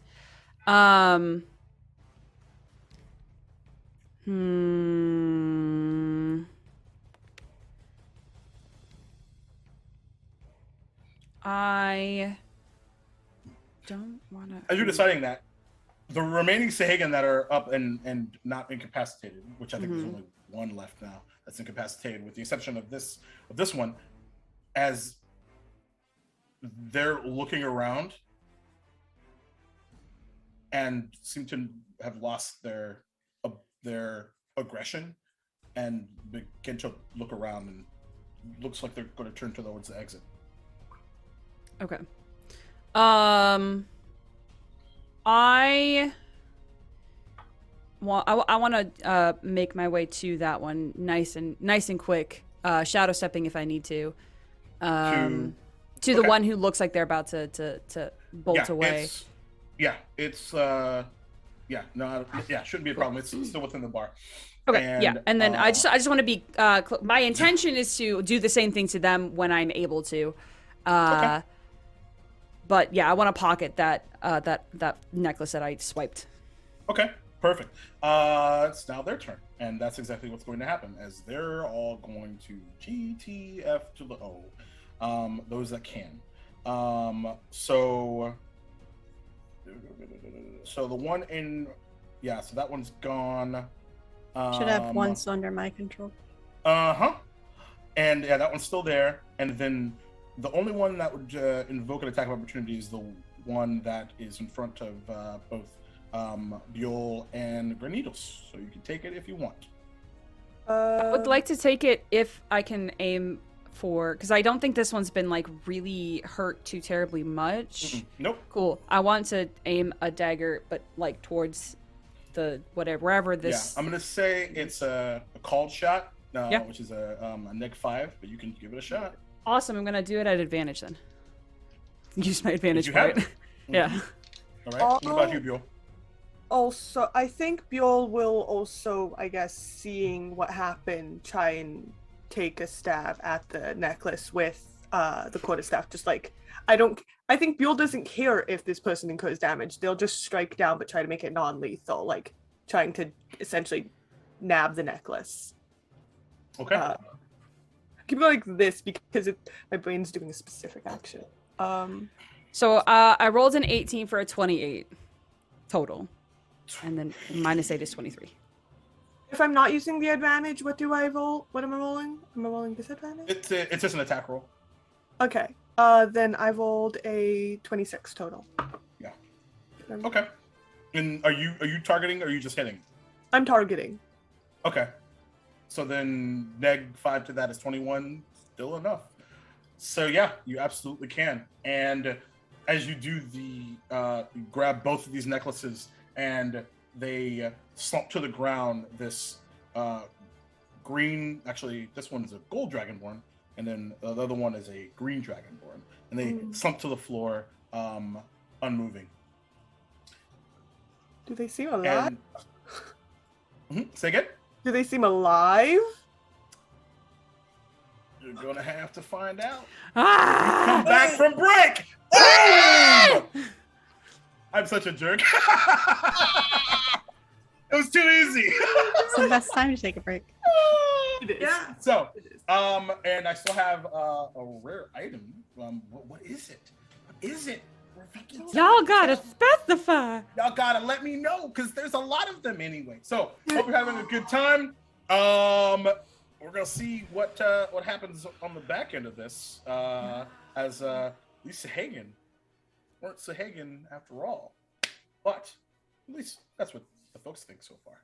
That's terrifying. Donate it while we're gone, everyone. Like, Yeah. do it. Give us money. Yeah.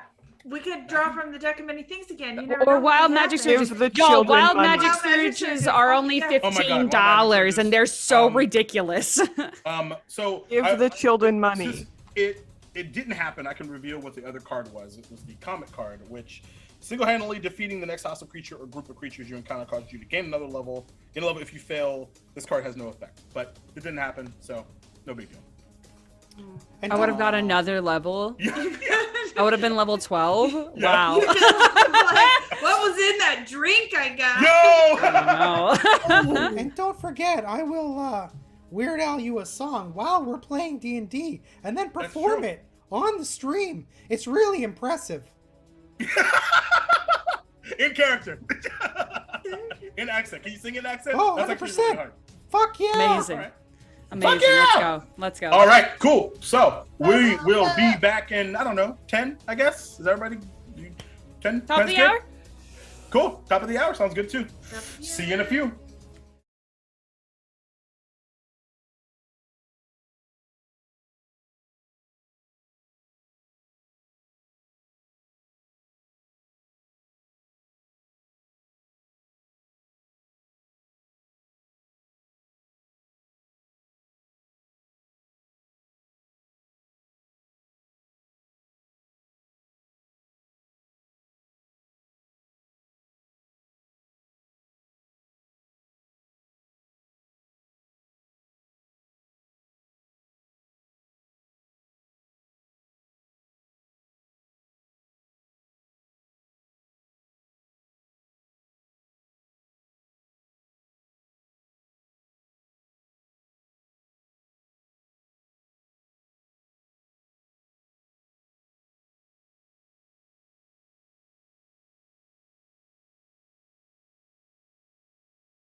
Presto Changer, welcome back.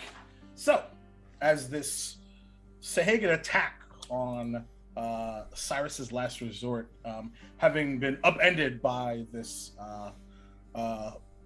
ridiculous crew of very different characters and styles of engagement, if I do say so,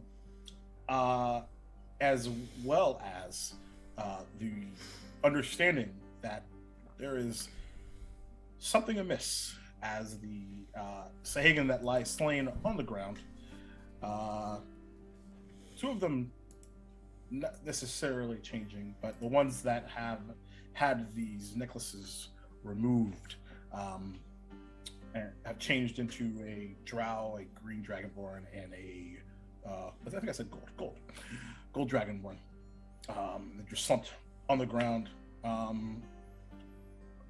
alive. Let's go find out. So there is one that is currently still, let's see, away, right? incapacitated currently. Oh, For a minute.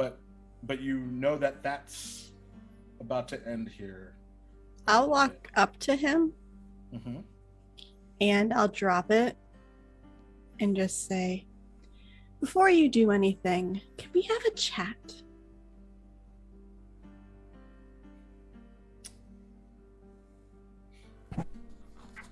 Make a persuasion check at disadvantage. Also, can I want to like run over to the one that I think went down, like is actually downed, and see if I could cure wounds and bring him back up. With the one that the necklace was broken off when it fell. You know what I'm talking about? I do. I think a human. Mm-hmm. Yeah. So I got a 12. A 12. I rolled real bad. Yeah. So you release the spell, and it growls and reaches for your neck. 9 hit points. What's your AC, Alora? 15. 15. But you're able to duck under as it rolled a natural 4 to try and grab you by the neck. I did not give you permission to touch me, so can we try that again?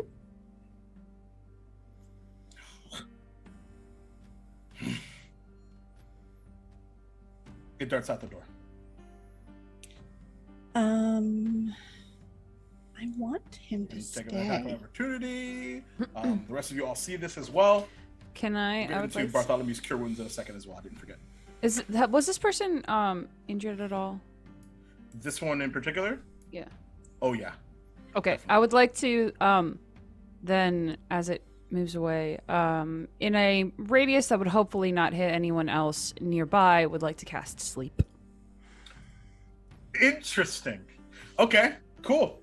Go ahead and beats roll my that to plan. 5d8, right? Yeah. I was gonna try to cast a cantrip and convince you to make it different. Cantrip. Yes. We're really going cantrip meta in titled this No. Right. Going meta in this game, we're trying to rewrite the laws 15. of reality. Indeed. It's all in That's Flip's why we're- notebook, actually. That's why we're space themed. Obvious, like that's why we're space themed, because we're trying to like break reality. So Break reality. Exactly. 15 is what I got. 15, not enough. Bartholomew, you touch the back of this fallen human, and you see the wounds begin to close. You do feel that there is like the skin itself is still really cold and clammy, but wounds did close. Make a medicine check. Okay. Did I 22. 22. You feel for a pulse, and there is one, but it is very faint. Yeah, I was going. really, really faint. And I as just- you look, Start blowing on his face.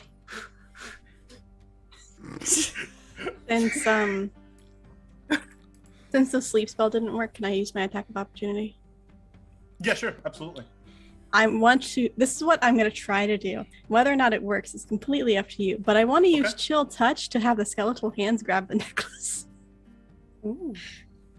Interesting. That's an attack roll, right? Yeah, Neg 5, roll it. I'm going to use my advantage. A good That's choice. probably A good smart. choice. Good That idea. was a good choice. 23 Yeah, absolutely. Yeah. you're minus grab- 5, so 18. 23 minus 5, still enough. Yeah, That's a 17. Nope, it's 18. 18. And as you do grab the necklace, it face plants into the sand. And, Amazing. I told you to and- stop. yeah. And now it's sleep. Yay! No. And it's this much smaller dwarven form that just face plants into the sand. But Bartholomew, something else. Does he look familiar? Does the no. dwarf look done? He does not look familiar. Thank you. But something that's interesting, Bartholomew, is you're sort of inspecting this human that is showing that there's life there. Is you see that as the eyes sort of flicker open, there is this outline of these long gray veins that are to the face and down the neck into the shoulders. And I'll say with that high of a roll, the two dragonborns that are on the ground have that same persuasion. It's difficult to see, but now that you know what to look for, you're able to put 2 and 2 together. I want to make sure, by the way, Got these the Gray one- eye veins? Yeah, same. Okay. I wanna check the one that's like on the ground next to me, just to make sure that if they appear to be actually dying, I want to cast Spare the Dying on them. Got it. I will do it anyway, just to make sure. I can't cast There we that go. spell, but I guess I'm just trying to stabilize them without any magic. Yeah, and It's fine. You, like, now don't- that the sort of adrenaline is leaving you, and you're starting to see eventually with enough time, they're all stable. They're just unconscious. Okay, I'm just gonna tie mine up then. Fine. Oh, okay. Huh. Great. As it- everybody's paying such close attention to these downed creatures, Flip is just going to be sort of hovering in the air, saying, "Huh, I knew they were kind of weird, but got a bunch of carers at this resort, huh, Fred?" Yeah, that's I all went back right. to the bar, by the way. As you do. At this point, the area is pretty deserted, with the exception of those of you that have decided to enter the fray, so to speak. With the exception of the fact that the door opens and you see the outline of this very tall, dark-furred tabaxi that is wearing a long sort of captain's coat, long, frilly, bluish hat, dark green, intelligent eyes, two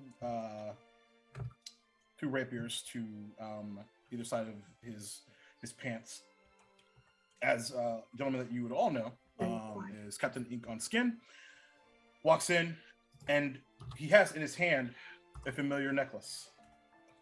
And over, like, kind of dragged behind him, another form, as you see the outline of a small tiefling, red in color, slumped over, seemingly in the same condition as all these others.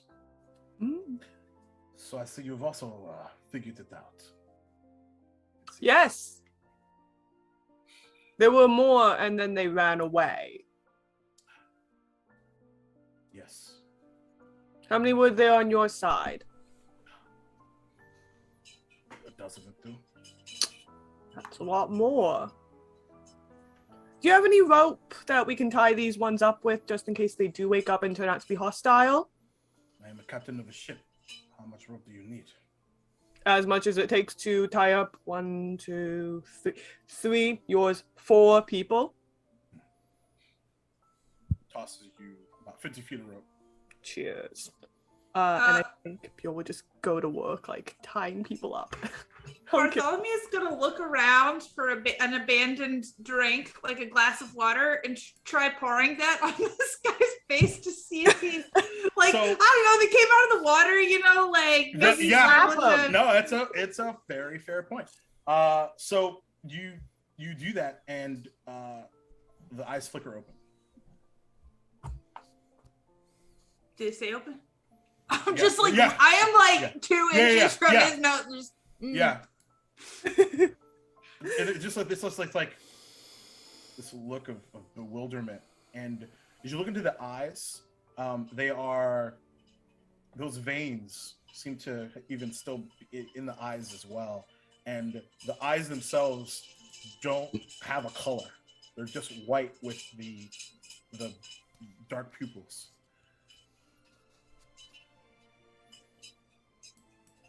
Bartholomew Starcatcher, nice to make your acquaintance. Can I cast Charm Person? Oh, that's interesting. Sure. Yeah, I must make a wisdom saving throw. 17, DC 17. It says it has advantage if does it have advantage if we're fighting it, but we're not fighting it anymore, and I don't know if it remembers. So, but this incantation should work. Mm-hmm. But there's something wrong. Mm-hmm. There's something that doesn't allow you to intrude into his mind. And with your travels, there's probably only one good reason for that. Just because there's already something else. Cool. You're not the first person to try and charm this person, likely. Slap him. I'm gonna like sit back in the sand a little bit and just call. I don't think the necklaces completely have resolved the issue. They seem not violent, though. Can I cast Detect Thoughts on myself and try to read his mind? Sure. I'll focus on the initial surface thoughts, which don't require me to do anything. Yeah, you're spot on. And the first thing you hear is in this human's mind is, I miss the ocean, the endless, beautiful watery deep.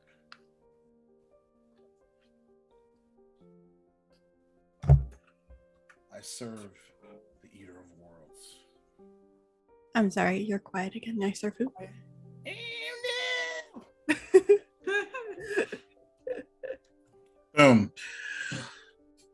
I serve the Eater of Worlds. Oh. He will bring me my greatest desires. That's the surface thoughts. Okay. I'm gonna try to probe deeper then. He has to make a wisdom saving throw. What's the DC? 17. Oh, you are successful. 15. So if it fails, you gain insight on its reasoning, which is that it's being forced to do this. I'm assuming its emotional state and something that looms large in its mind. Such as something it worries over, loves, or hates. There's a flash in your mind as the area that you see is no longer this bar and what's left of it based off of that call lightning earlier. And you see the outline of this large collection of islands. And the outline of this cave-like structure. And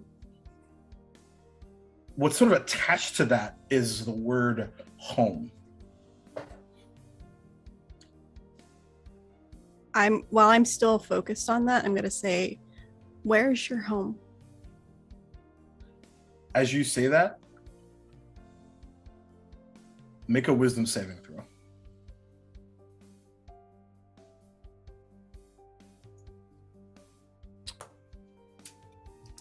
Okay. Is it against being charmed? Yeah? Cool, I have advantage. Well, that's good. Yeah. I still didn't roll great. You said what? Wisdom? Uh-huh. That's a 10. Oh. With advantage? Oh no. I have a +1 to my wisdom. Can I counterspell it? I don't fucking know. No, that's not going to do it. So, then you suddenly feel this familiar sense of home. And your vision sort of enters into this cavern. And you see the outline of this long tentacle-like tendril just moves forward, sort of just beckoning you in. And you all see Lorva begin to walk outside. What? She's probably also like not in her normal like state of confidence walk. That's fair. And you see Lorva walk into the sand. Mm-hmm. I'm gonna follow Lorva. You Can I can throw certainly something do at that. Lorva? You can certainly try. Well, I wanna. You can absolutely do that as you're getting, as this perhaps is being thrown. I want to And- go over to Lorva. And you hear from behind you, Captain Eagleton says, "Incapacitate her now." Yeah, I think. Actually, I'll also run forward to try and essentially just. I think I'll take a hit to stun Lorna. Lorva. I was And then gonna. right before that, do go ahead, that. Granny. You're first. Yeah. I'm going to use one of my channel divinities to Interesting. use Twilight Sanctuary. I'm just gonna touch. I don't have to touch, but because it's an aura, but with like the beads that I've been kind of clutching this whole time, I'm just gonna touch Lorva's like arm and say, "Where do you think you're going?" And this sphere of twilight emanates from me. It's a 30-foot radius. Mhm. It's filled with dim light, which makes it even more dark. Whenever a creature, including me, ends its turn in the sphere, I can grant that creature one of these benefits: temporary hit points, which I'm going to give to myself because I need hit points. Even temporary ones. Or end one effect on it, causing it to be charmed or frightened. Holy That's shit! amazing. Idea. That's unreal. Okay. I choose. Joel's idea. I choose that one.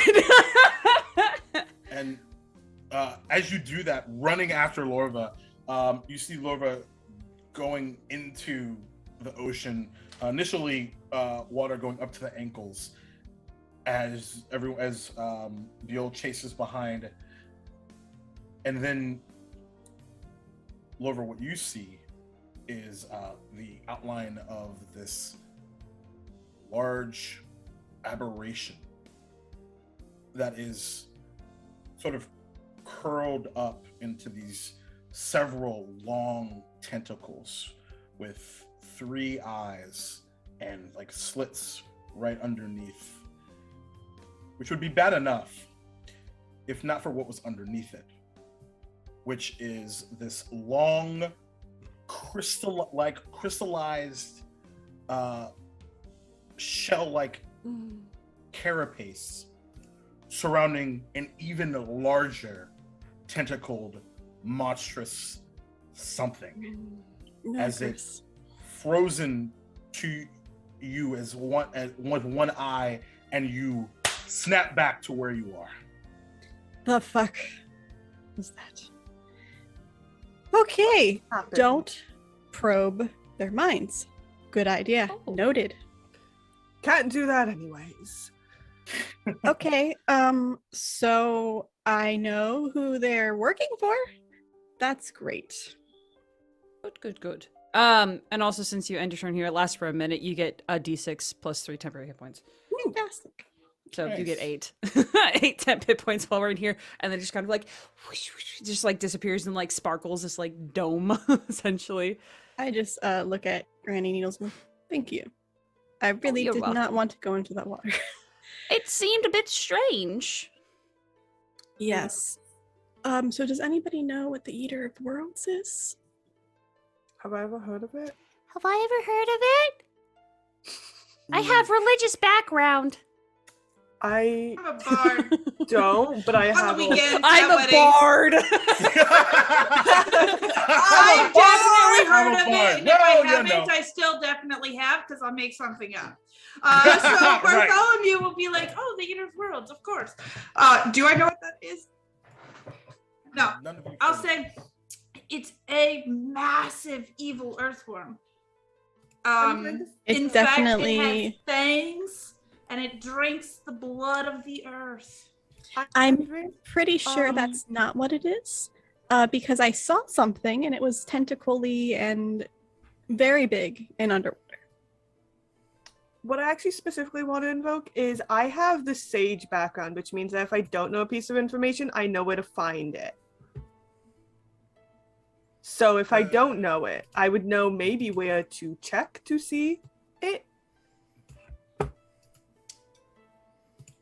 This isn't a knowledge to pick up from like a text or Okay. anything like this.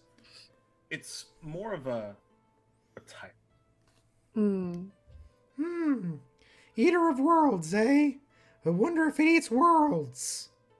I mean, that would make sense, yes. That does sound about right. Yeah. Or at least it threatens to do so. Hopefully, I mean, it hasn't, hopefully. Hopefully it won't. Well, We're here. one thing I do know is it's a very large creature underwater with lots of tentacles, and also the man considers a home a cave-ish area, and there was islands, and I'll describe what you explained earlier, Oh, because I forgot most of the details already. it's totally fine. Maybe one more thing. Go ahead. What's up? Yeah, I'm going to use up a spell slot to cast Primeval Awareness and see if the aberration is within 1 mile of us. Ooh, that's interesting. It actually specifically tells me if it doesn't tell me where it is, but it says that you can expend 1 range of spell slot, 1 minute per level of spell slot to sense whether any aberrations, celestials, dragons, elementals, fae, fiends, or undead are present within 1 mile of you. Up to 6 miles if you're in your favorite terrain, but my favorite terrain's forest, and I don't think this is a forest, so... We're on a beach. We're on a beach. Beaches can be forests. I don't think this one is. However,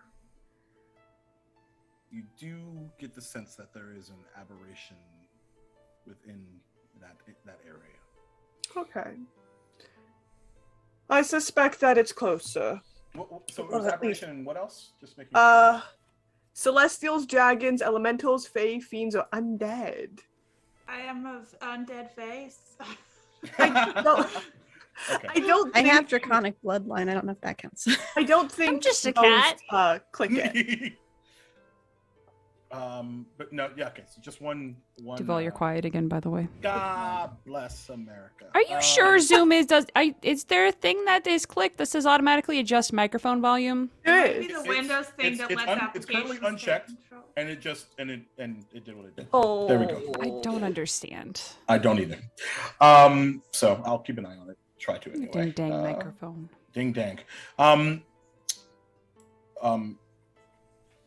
So I forgot what I was saying. Sorry. I just lost it. An aberration. Yep. So yeah, Fae, aberration is fiend, what you undead, pick up. celestials, yeah. Yep. Cool. So yeah, you do get that.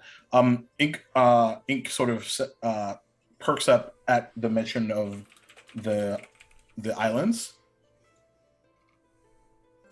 Huh. There's a collection of islands about a mile north from here. I'll explain. Like, does it look like this? Yeah, I've been there before. Well, that's where these people, or at least that one, seem to be from. What Or at sort least of what he things have you considered home. seen there? Typically, Anything like this? it's a great place to lose a ship. So Oh. typically, folks don't tend to go there. I'm a few years back, a bit of a survivor of one of those types of wrecks. But I've also been seeing something different lately. You ever have those dreams that you just can't quite understand? Once upon a time. I've been dreaming about those islands for a week. I wasn't quite sure why. Well, looks Until like you have the today. answer. Well, I think maybe we should go there and check it out. Because dreams can be weird, man. I had this one dream where I was wearing a Tiamat suit, and I was walking up to the Tarrasque, and I said, "Hey, baby." Wow, Huh. that's wonderful. I don't think that meant anything. You never know. If you'd like to consult the cards, I can tell you the I thought you meaning. threw your cards. Hmm? Didn't you throw your cards in the middle of battle? I threw the one card. Oh. What if you need that one card? Follow me. Start shuffling through overturned tables looking for the card. Make an investigation check. Well, if we're heading off to those islands, woohoo! 7. Nope. That's it. I didn't need that card. I don't need any more adventures. I'm trying to retire. All right. Well, But just to clarify, because you said that the cards don't work for you. So what does it matter if you don't need more adventures, because you can't apply the cards to yourself? You can only apply them to somebody else. Anybody Do you else? want more adventures? Is that what you're hoping? No, your no, dream meant? no. I'm just calling bullshit. What? Just because the cards don't work for me doesn't mean that I can't tell your future. That doesn't mean that you can. I can. Okay. Can I Now, make a deception check? everyone, let's just.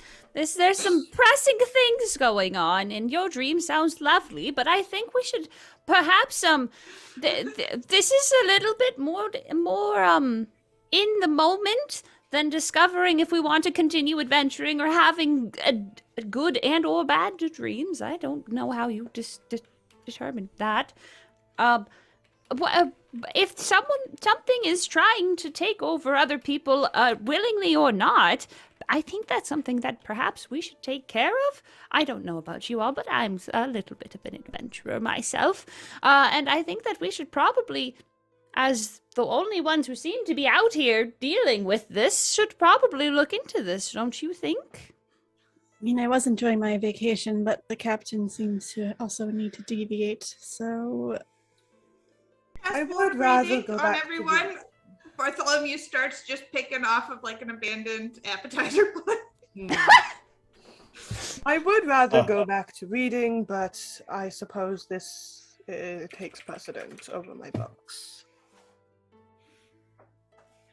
As you're all sort of having this conversation, another familiar. Where did he go? I Oh must no, accidentally the wrote dwarf's that. back. No. I hope not. He's gonna be an enemy for me. Yeah. Out of the shadows. No, it is the head of hospitality. That I forgot. Oh, the one where that his tried to name was. kick the griffin out? Yes, and he comes in. What the? What is that? We were attacked by a number of creatures. The griffin did it. Do you mind bringing me some food or alcohol, or perhaps more books? think there's more pressing matters. I quit, and he runs out. Good on them. Get out of here. Yeah, if you Absolutely leave. if Don't you stay. quit, the terms of our agreement are null and void. Should have read the terms. So Ink on Skin's like, well, fortunately for us, I have a vessel. But full transparency, I left a bit of a small detail out. The visions also mentioned that there was treasure to be found as well. I do like treasure. I like treasure. Cursed treasure, though. It's only cursed if you let it feel like it's cursed. I don't think that's how curses have worked for It's me how some work. personally, but You give the curse power by thinking it's a true thing. Wait, Also, what? Curses are just a placebo effect. All curses are just secretly a placebo effect. Yep. You know, you don't actually like. I mean, she's lying completely. And you're probably going to need this as well. And he kind of reaches into his jacket, takes out this like small, kind of the size of a bag of tricks actually, and takes out these small glowing vials of. They look to be the consistency. The liquid inside looks to be the consistency of water, but it's glowing, and hands everyone a potion of water breathing. Thank you. So. Do Like you, a potion of mind charm resistance. No, unfortunately, you have another? this seems I'm fresh out. You have another one of those for Fred, right? I don't think we should be taking a griffin underwater. I can cast water breathing on Fred Oh. if he needs it. Well, we will be, I suppose. Great, thank you. This Fred loves breathing. Fred loves the water. Fred loves breathing. That's a shirt. Yeah. Or I am concerned about your griffin Why? for reasons. Like what? Plenty. We don't have time. Name one. No. Name. Okay. defeat. He's gonna Flip is gonna look at Fred. Are you concerned? He indicates no. You understand? You don't I speak thought Griffin. you don't speak Griffin. Who said that? You did very loudly earlier, You actually. did. Saying I don't speak Griffin is code for saying I speak Griffin. How do you think I talk to Fred? He's my business partner. oh, with your mouth, you can talk to him very We easily. communicate. We have meetings about things. You know. Fred, he's- your only friend. Is Fred my only friend? No, see, I'm a prince. So I'm actually quite famous. As a Just world. remind everyone he's still in a Speedo with a billowing cape. Can I on roll top of the bird. Yes, he I sure just is. want to roll insight. Like, are Sure. you lying? Go ahead. Yeah, make I just a, want to. I want to ask him while you roll insight. Oh, I'm very well traveled. Oh. What sort of place were you a prince? Where were you a prince 22 of? Oh, on the yes. Insight. You got what? 11.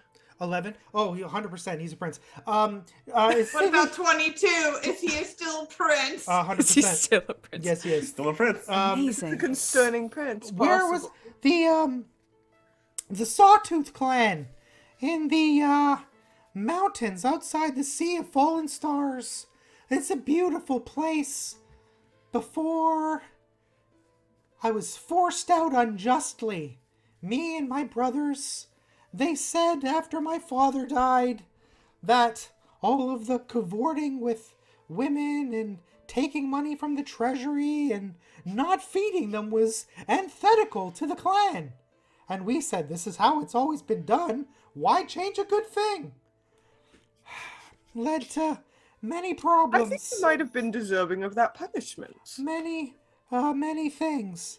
But even though I fled in terror, technically still a prince.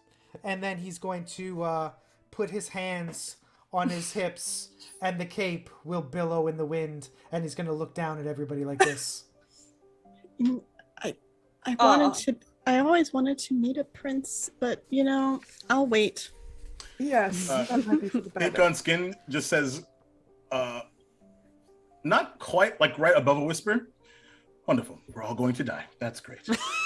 Oh, speak for yourselves. Yeah, I'm gonna be fine. Better plans. And I'm not going to die. I mean, you? No promises. Oh, I'll make sure you don't die. Everyone will be fine. somehow that feels more frightening than the possibility of dying. So Captain, why don't we talk about these plans that we have for traveling also? / she wants to flirt. Do you want to flirt? You say that? You have to say that out loud. Plan. Nikki Bonus said action that. to flirt, please. No. Bonus action to flirt. Who's she? She's was, flirting with me, right? Because I'm royalty? Of course, absolutely. No! Wow! He actually went to sit down, expecting Flip's diatribe to actually be much longer, and then goes to has a furrowed brow, and then goes to stand up. So if we do find treasure, first of all, you'll of course need someone to help you get that back to shore, of course. So welcome to use all of my supplies to do that, and we'll just split it evenly. All right. As far as extracurricular activities, well, one step at a time. I'm hilarious. I'm rich. He's a captain of a ship. Whoopee! I'm a griffin. Cast magic spells. I'm full enough of myself. I don't need somebody else who's full of themselves, so It's not. it won't mesh well. It's not full of yourself if it's just facts. That's what I say, but nobody believes me. This is a good opportunity for me to go and get the ship ready. Perhaps. See you on board. We'll see you on board. Bartholomew's gonna make sure that they eat a full dinner before just out of the leftover plates. Definitely. I think Buell will also Never fight on an empty stomach.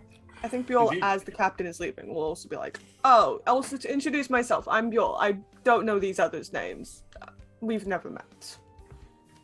Lorva.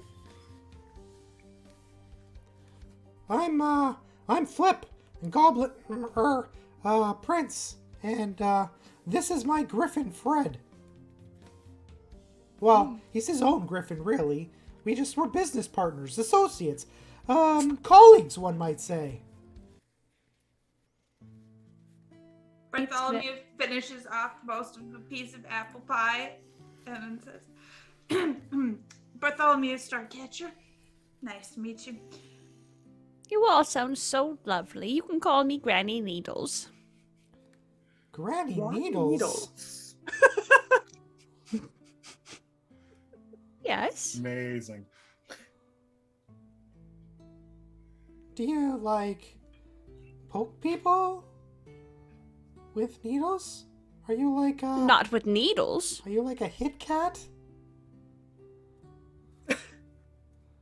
No. You took a lot longer Very than I would have hesitant. hoped to answer that question. And I mean, sometimes you have to hit people, sure. I've Done a lot of things That's in my not what time. it You know, I'm of age. I'm of an experienced age. I've experienced many things in my time, and sometimes it involves hating people. Yeah, see, I prefer to insult them and generally crush their will to live. I find that it's well, that seems a little cleaner. inefficient, though. No, because if they stop fighting because you've crushed their spirit. Well, see, that's where you have to get them before they start fighting, Well, I'm not. and then they just never fight. Okay. She'll Let's just smile do very that. sweetly with her eyes crinkling up. Just pull her cloak around her a little bit. Okay. Anyway, we should probably prepare for this journey. It sounds a little bit exciting and maybe dangerous. Granny's gonna go pack some snacks for everyone. Just about to ask, is there anything y'all wanted to do before heading to Dragon's Bane? Yeah, Flip. Pack some snacks. I'll look around and see if anyone has some spare armor that fits me. Flip is going to he's going to go to the stables. Pack any for my vacation. And he's going to select a horse for Fred to eat.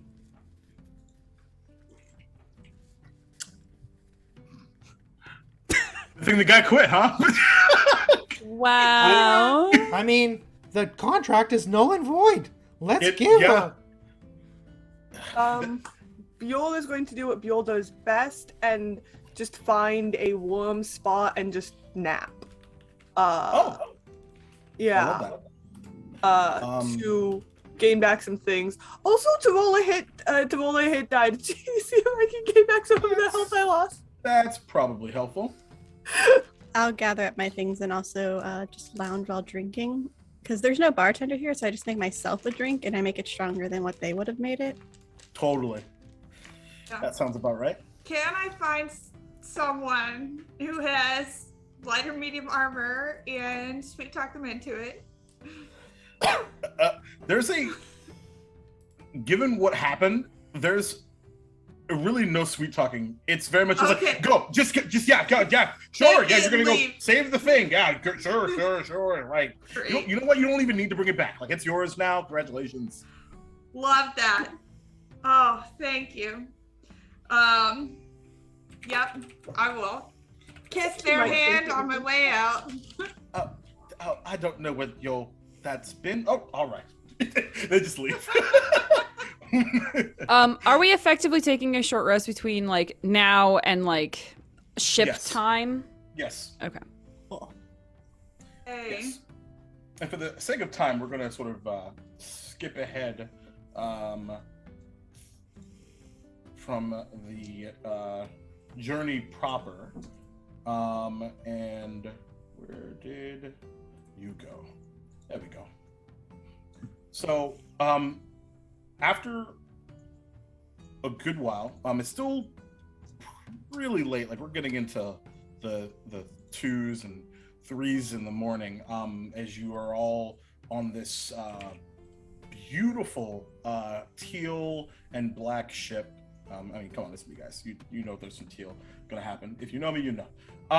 And he's at the helm near the top. The actual ship itself is about 3 floors deep, plenty of room.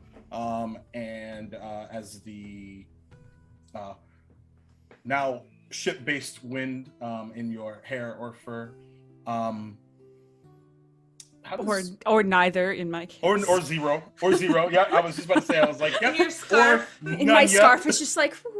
Yeah, right. And let me see. I need to switch to the correct music that I put for this. But during this, really quick, just a quick check-in on that. Anything that anyone wants to do in preparation for your trip into the watery deep?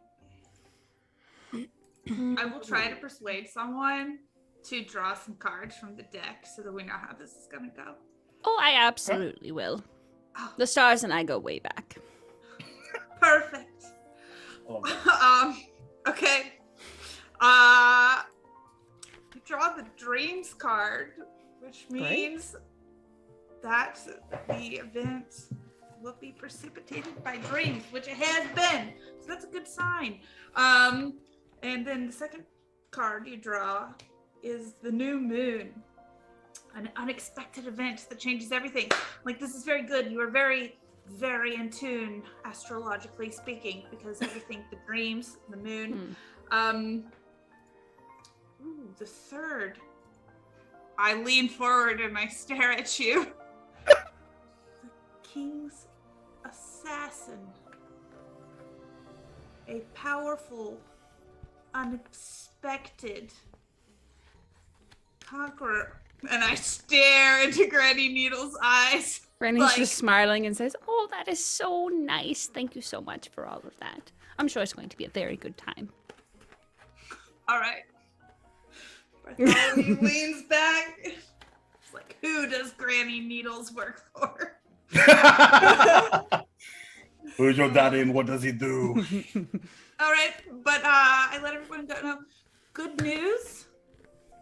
Our fortunes are foretold in the stars. We will be victorious. Yeah, great. I will be Then I hopeful for that as whisper well. to Granny Needles, at least you'll be victorious. We'll all be victorious. wink. Wait, we'll all be victorious? Of course. I'm not going to make any of you. You're all going to stay alive if I have anything to say about it. I mean, I am gonna stay alive. So's Fred. Good. Yeah, great. Good talk. All right. Feeling. As we near, I'll cast water breathing on all of us, including Fred and the Okay. captain. Yeah, absolutely. So, Um, should we use our potions first, and then you can cast that if for some reason we're down there for longer than the We're We're time? not right? swimming Lots. yet. Well, We're gonna be on a boat. Fred Yeah. won't be. You're on the able to boat right do a now. Potion for Fred, so I might as well just cast it on. Can everyone. Fred swim? I mean, sort I'm of. asking Fred. Oh, We're asking Fred. We feel like Fred will give a more straight answer. Fred says if he can swim, yeah, if you can swim, he can swim. Sort of. I'm not sure Granny Needles can swim. Can you swim? I'll just smile and say, Well, you're about to find out. Well, I think the only reason Buell is thinking this is like, you're a cat. I'm not sure. Do we have to go underwater? Is that absolutely necessary? It something will- that you would have noticed is the cavern that you first noticed was in the water. Damn it, we have to go in the water. Oh, I forgot to change. That's going to ruin my hair, and I don't appreciate this. I think Buell's also gonna get a change of clothing and ask somebody to bring her like a few bottles of alcohol. Good thing I kept my swimsuit on. Lovely. you're literally the only person prepared. We just had to pause. Wait a minute. Someone Captain, saw the future, and it was me. Captain Ink is. I think we're seeing a lot of things, and not all of them are the future. You don't need to cast the spell on me, because someone needs to watch the ship. Make sure that you have a getaway vehicle. Well, What why if doesn't something Frank attacks watch the ships? Ship? You said that this is a place where ships wreck. Right. Just So in to ensure that case. it doesn't, I need to make sure to loop around with the current. I cast water breathing on him anyway. Alright. I don't trust it. How Never good be of a too safe. how good of a sailor is this man? Can we like try to suss that out? If you've been hanging out for a while. Quite I good. want to know if this person is going to abandon us immediately after we get off of the boat. Would you like to make an insight check? I absolutely would. Please. I appreciate you asking. Okay. That's a dirty 20. Dirty 20? Yeah. Though his motives are, he's sort of keeping to himself, he does seem trustworthy. And so far seems to mean what he says. I can wouldn't judge him sympathize too with this man. harshly for not overly mingling with this group. Yeah. Valid. Yeah, I think the other thing I would I was gonna say the other thing I think I would want to check is if he maybe seems to somehow be working for the creature. Because Yeah, he's make an been insight over check. to that region before, right? He said that. Yes. Okay. Yeah. So that's insight, correct? Mm-hmm. Actually, is there something I can do to myself to give myself a bonus? Because I think there is. I'm just realizing. I think I have guidance. Can I cast guidance on myself? Sure. Hell yeah. Let's do these two. Get Okay. that D4. Oh, Yeah, cool. a D4. Perfect. 14 plus, I think, 6 skills, insight 9. 14 plus 9, 23. 9, so 23. Ink's pretty decently hard to read. Card's definitely close to his chest. But those that you saw that were influenced by whatever this entity is had a very physical difference. Yeah. I'm trying to see if it's a voluntary one, possibly. That's interesting. If it's like a pyramid scheme deal. Pyramid scheme comes of the devourer of worlds. Yeah, if anyone's gonna devour worlds, it's gonna be me. No, so he is he's pretty forthright from that perspective. But with a 23, you get the sense that this is less about saving whatever the hell this is, and it's more about the treasure. Yeah, that one seemed pretty clear. Yeah. I was willing to give up my cut of the treasure to this man. Yeah, that's why Lord was here. Fair enough. So as Flip, as you're getting ready to hop off this and blow this popsicle stand, you see a deck on a small card table, and you feel the need to look at a card. Okay. Left it out again. It feels like a legit card. Unlike the huckster cards I've been offered so far. Indeed. Let me know when to stop. Stop. Top or bottom? Middle. Oh, breaking expectations the Gary way. Let's go. Don't fight the system, Granny Needle. Fuck the system. Okay, so 1, 2, 3, 4. Don't actually fuck the system. That sounds completely unpleasant. Hey. Warnings involved. Don't judge it till you try it. Don't judge it till you try it. Okay. Oh no. And it's the Reaper, so.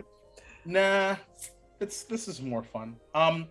As you're figuring out the strategic value of what's about to happen next, I need you to roll a d4 for me. A D4, great. 4. 4, awesome. Your intelligence score is permanently reduced by 5. Oh, okay. As you Wow. drew the idiot card. Huh. You may take one more card beyond your declared draw if you so wish. Sure. Okay. I'm gonna take. What the is your idiot one. intelligence score now? Yeah, what is it now? 9. That's not bad. That's not bad. Cool. That's not bad. You can still read, so that's cool. It'd be funny if you couldn't. It would be amazing. All right. Let me know when to stop. Stop. Where are we going? Top. Top. Middle fucked me. Yeah, I tried to fuck it. It did. It did. They played the Uno reverse. It did. Yeah, you're not wrong. Oh, that's really fun. You, my friend, drew the star card. You may increase any of your ability scores by 2. Okay. So. You give yourself intelligence, or you can do something else. All right. So. They cannot exceed 24. So I'm dumb as fuck. They can't exceed 20. But I will increase my. Okay, I'll increase. I become instantly. I'm gonna look at Lorva and immediately become more handsome. Beautiful. How does that look in your loincloth and cape? So as I'm standing there in the moonlight, it sort of catches my hair inside my hood, and I go like this, like I'm running on a beach, and it's mesmerizing in my own mind, at least. Indeed. How does Laura feel about that? No. Wow. That's amazing. Okay, so It's the outfit. The outfit, I can't look past it. It's just. totally fair. You're just missing out. And you hear Captain Ink call out, drop anchor, and you just hear drop anchor, drop anchor, drop anchor, drop anchor, drop anchor, words, and the ship itself begins to slow a bit. The sea itself fairly choppy. It is, of course, impossible to see anything, except for the fact that he mentions, because he has a decent amount of dark vision. I do too. I have 360 feet. I have 360 feet of dark vision. That's also superior dark vision. Indeed it is. And as you see the outline of in this grayish, this several jutting mountainous areas and small islands, and he just goes, "You're up. Good luck." So before we go anywhere, is there anyone here who has difficulty seeing in dark light? As you ask that, Flip is gonna put his head down, and he's gonna reluctantly hold his hand up, as if it was the hardest thing he'd ever have to admit. I respect that. That's absolutely all right. Well, regardless if anyone else is, Granny Needles is going to once again clasp onto her beads that she has and close her eyes, and then she opens her eyes, and they're like completely like dark, starry night looking eyes, complete the entire thing. And she will clap her hands twice, kind of like you're doing like the clapper, and up to 4 willing creatures that I see within 10 feet of me. Hopefully you all are willing. Those who are willing will receive dark vision for the next hour. Oh. Nice. Does it extend our dark vision if we already have it, or no? Let me see. You can magically share the dark vision. Oh, it's dark vision after 300 feet. Oh, okay. Yeah, because mine's already at like 9. Spectacular. I mean, Fred will take it. Well, I'm going to assume that Fred is going to stay with you. So you can lead Fred. Wow. I can only give it to 4 people, and I think you have. Dark. There seems to be a growing list of things to say that Fred maybe should stay back here with the captain. He's welcome too. But he's so have dark vision. He's so cute. And he can breathe underwater now. Yeah. I don't know how not aerodynamic, water dynamic. I mean, there is aero. What is it called again? Like there is aero aqua engineering, because those are very similar things. So he might also be fairly water dynamic. DM, as I just jump over the side of the ship, I would like to wild shape into a reef shark and just sort of like scout out the direct vicinity of the ship. Okay. Yeah. See if there's anything gnarly and weird directly in the water next to us. Yeah. Give me a perception check. Okay. Reef sharks also have line sight of 30 feet. 19. 19. Not too shabby. Where did it go? So you see the outline of a very familiar ship, and traversing the area, you look and you see the outline of these small mini cyclones that just seem to surround this small area to the northeast of you by a couple hundred feet. And they're just moving around. And what you also see is this dim, very dim green light directly in the middle of all of that. Okay.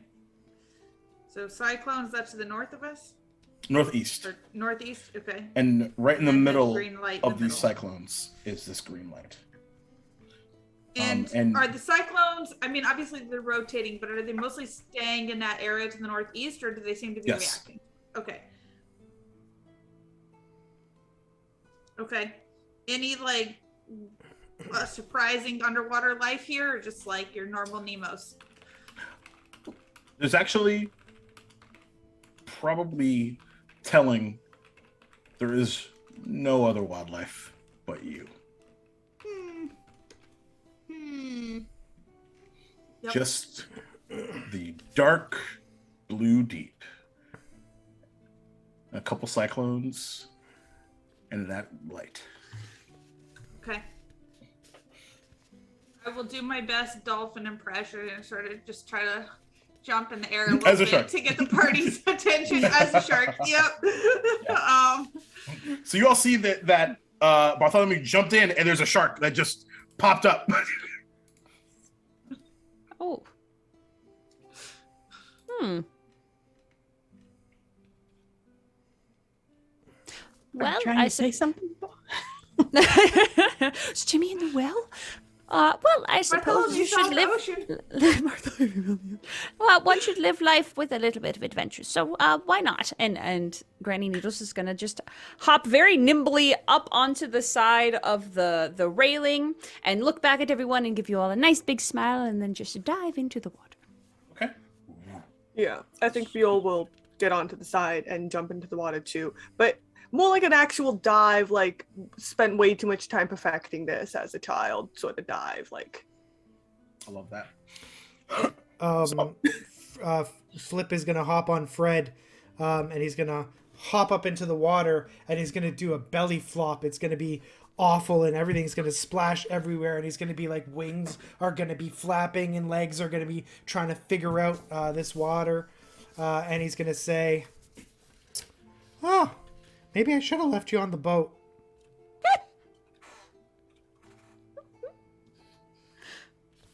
Can still fly up if he wants to return. Up to you. Hashtag content. I respect the move. All right. So, Lorva, what about you? Lorva is so hesitant about going in the water. She's just like, "Are you sure I can't stay on the ship? I'd be really useful." I think the longer you take, Viol at some point might just get to the side of the boat and then try to pull you down. You can resist if you want. I'm just gonna back the fuck up from the side. Right before you do, don't worry. There will be time for other things.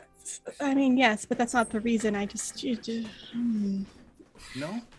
I mean, kind of, but also, I'm not insulted. All right. I'm not one to be flustered. I don't appreciate that. And she just dives into the water. Yeah, he just stares at you with a grin, like, yes, Ink 1, Lorva 0, like, down into the deep, and it is absolutely ridiculously cold and I'm in a silent. tropical ocean. Yeah, That's normal. but it's night time, yeah. I'm a shark. I don't care. This is true. This is very true. Well, you said ridiculously cold, so I'm like, how? Like, arctically cold? No, it still feels normally cold for nighttime in the tropical ocean. Okay. Yeah. Tropical world, oceans do sure. tend to be quite cold. Yeah. And the only thing that you all hear underneath this is the gentle limbs of the folks that are swimming and your own heartbeats underneath as you and to offer to you to get used to these new small kind of slits allowing you to breathe in the water, and all you see is that I'm quiet again. Not again. Not again. I'll lead the way. Cool. And towards this light here.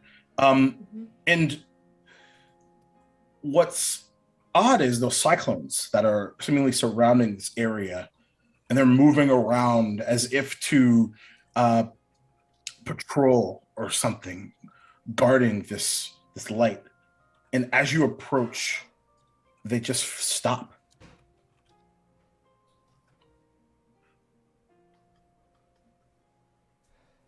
Do you continue? Cyclone stopped? Yeah, the cyclones, like the vortex is still going, but whatever they are, they've physically stopped moving around in the water. And there are a total of 6 of them, just 1, 2, 3, like in a line. Ooh. Oh, so like we could go like between them if we wanted to. Sure. Somebody, it seems, has rolled out the red carpet for us. Or it's a threat. I'm not sure. Either seems Keep interesting. swimming. Let's go. Keep swimming. Bartholomew, Can't keep even. going. Bartholomew can't even converse. Yeah. Yeah, Bartholomew is 1000% a fish. Yeah, totally. And you get to the about 20 minutes or so as you sort of go through, and you actually see the outline of some sort of facial expression on these cyclones, this like frown of sorts. Wow. And it just, as you pass by, it just moves with you. Oh, I hate that. As we kind of swim, Granny Needles takes a second and thinks to herself, "Oh, I should have done this beforehand, but that's fine." And is going to,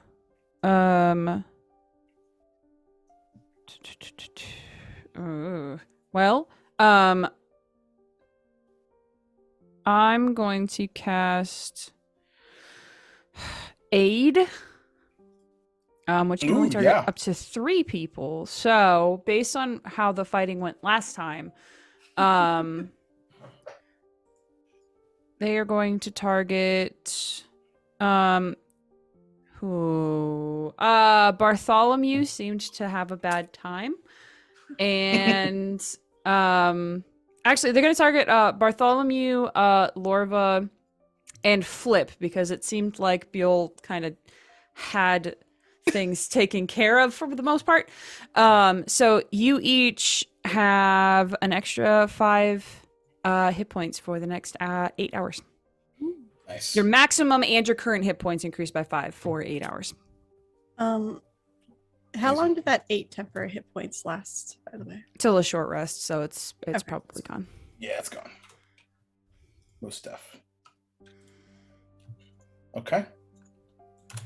So, as you enter the this glowing cavern, there's this large rock that is inhibiting the green glow, and there's like a large air bubble, and the rock itself begins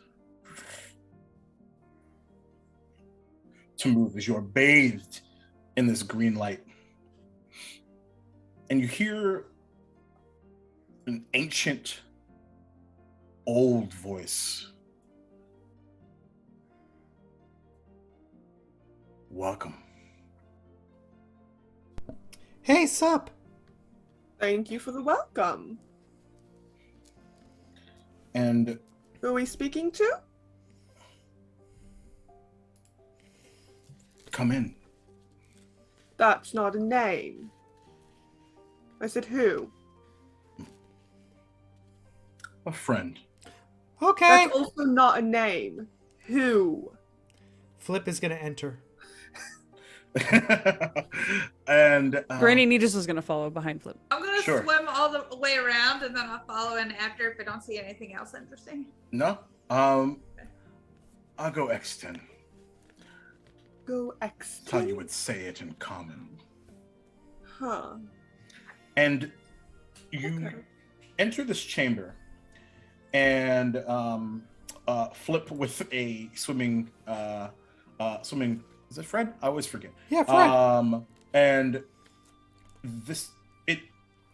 the life that Bartholomew that you were looking for seems to be inside this area, as you see the outline of this natural sea cave, and the walls are lined with plant life and glowing algae, seemingly the reason for the green glow. And there's this rough stone floor, and there's this like large, enormous like turbine that's embedded into it, and it has these huge, slowly spinning blades. And you see actually 1, 2, 3, 8 of these Sahagan that spears at hand, but they're not aggressive. And you see one pull a lever, and the blades stop. You know, this looks like a place where the Tarrasque would live, and me forgetting my Tiamat cosplay at the resort.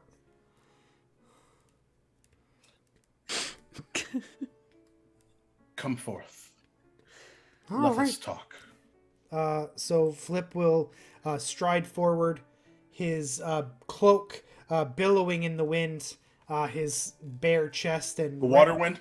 and red speedo Sure. shining in the algae, and he's going to say, "I am Flip of the Sawtooth clan, Prince, here to negotiate and understand why you are plaguing the resort and taking over the minds of innocent sailors.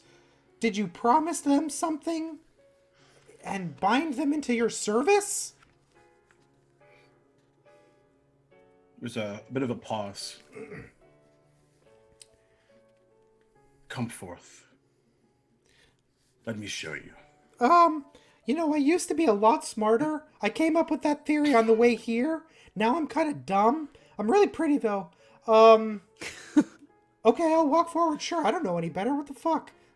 I will follow at a distance, like about like 25 feet back, you know. I'll be And you pretty see- close to Flip. I want to make sure that Flip doesn't die. Buell, I you think, will be see- in the rear, just keeping an eye on all these dudes. You see this long tendril come up from underneath that now stopped turbine up, and then it just like the rock. Come get some.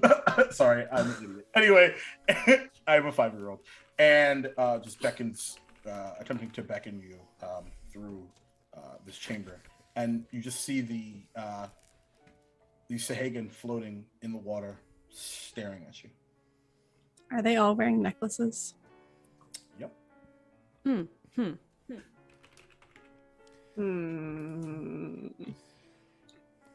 I'm following cautiously because I know that evidently this one has mind tricks and I don't want to play with that shit. Fair. What Think about the rest of you? I'm following, I think, Yeah, I'm following behind Flip. less right behind. cautiously because Buell is aware that Buell can clear herself of mind tricks. That is fair. So she's like, but I think she's just worried about like, we're outnumbered in a unfamiliar terrain with something that has got a name that's not particularly friendly sounding. That's fair. Also looks really, really scary if you see the full body. So, as you descend into this new chamber, you are surrounded by these jagged, broken coral lines that line the jagged. I don't know how to read my own writing. Jagged, broken coral that lines the walls of this cavern, and the floor is covered in scattered piles of thousands and thousands of coin. And in the middle is this enormous yellowish brown crystal that juts up from the stone near the center. And the shadowy figure of the horrid behemoth that Lorva you saw trapped within. And you also see the outline of this much larger Sahagan with a this beautiful green glowing longsword that is just floating, waiting for your approach, as the entity that is webbed on top of this large crystal the aberration that has seemingly been contacting you and bidding you welcome. Can I insight check the aberration? Like, do Sure. I feel like this is just a straight trap, or there's more to it?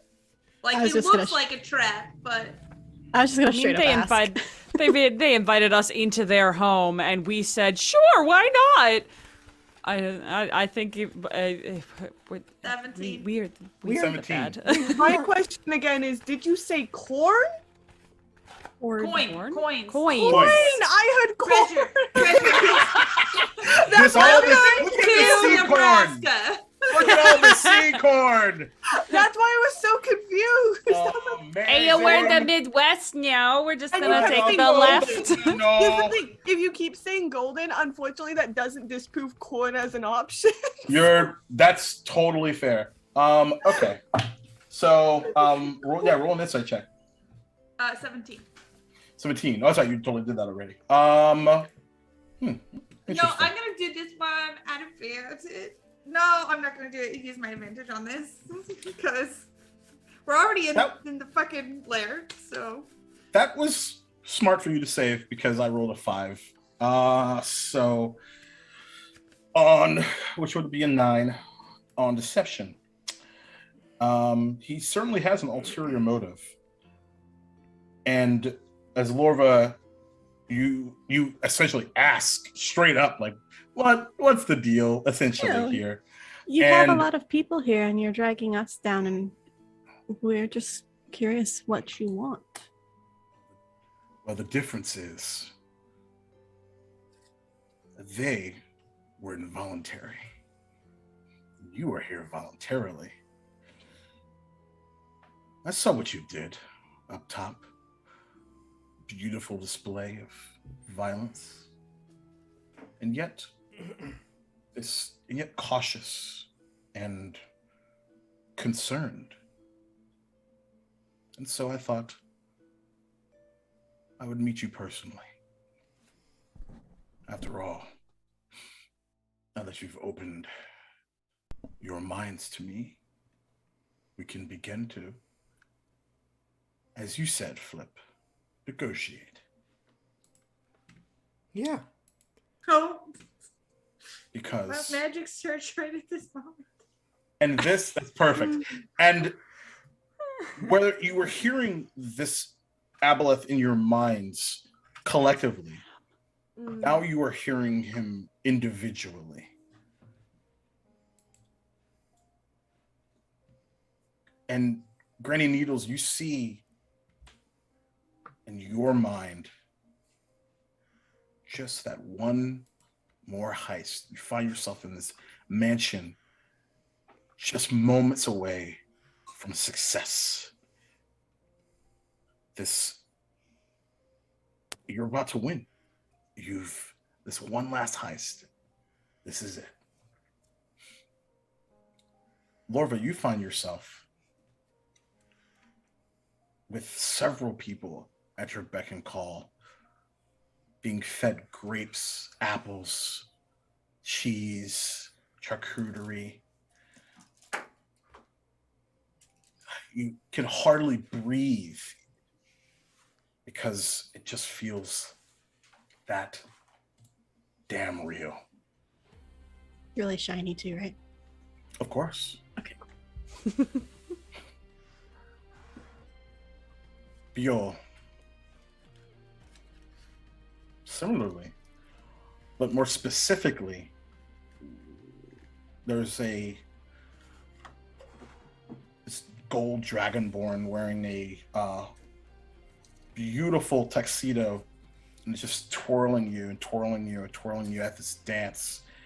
And all around you is everyone coming and talking to you. You seem to be the celebrity. But when all of that fades away, and it's just you and him, you want for nothing because he will take care of any need that you want. Bartholomew, you find yourself on the top of this beautiful mountain, and there's a flash in the dark night sky as the star that you've been waiting for all this time falls just a few feet in front of you. Finally, it's yours. And Flip, it's just a regular day to you. But in the mirror, it's you. It's really, really you. As you stare into your goblinoid form.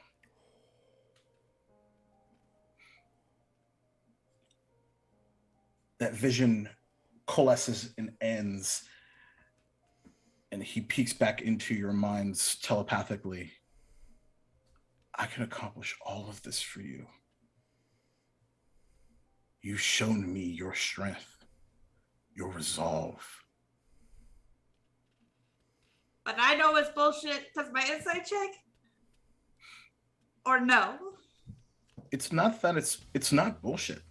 It's just that he has an ulterior motive. Oh, well, what he's saying, you believe to be true.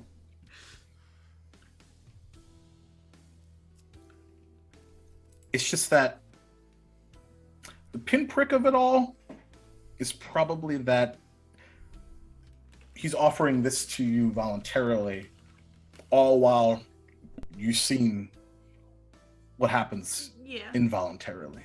So do with that information what you will.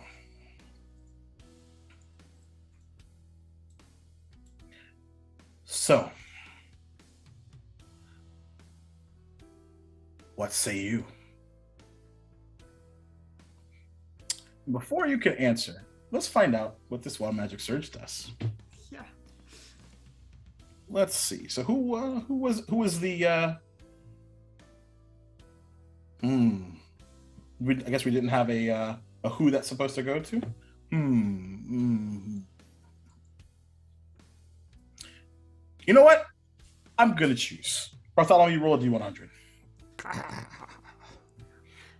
How amazing. 39. 39. Okay. Oops, that's the wrong link.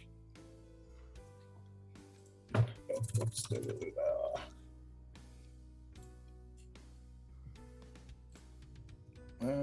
there we go. Let's see.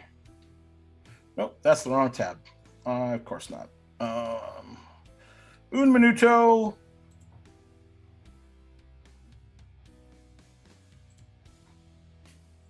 Okay. You said 39, right? Yep. Oh, cool. You regain 2d10 hit points. Oh, yay.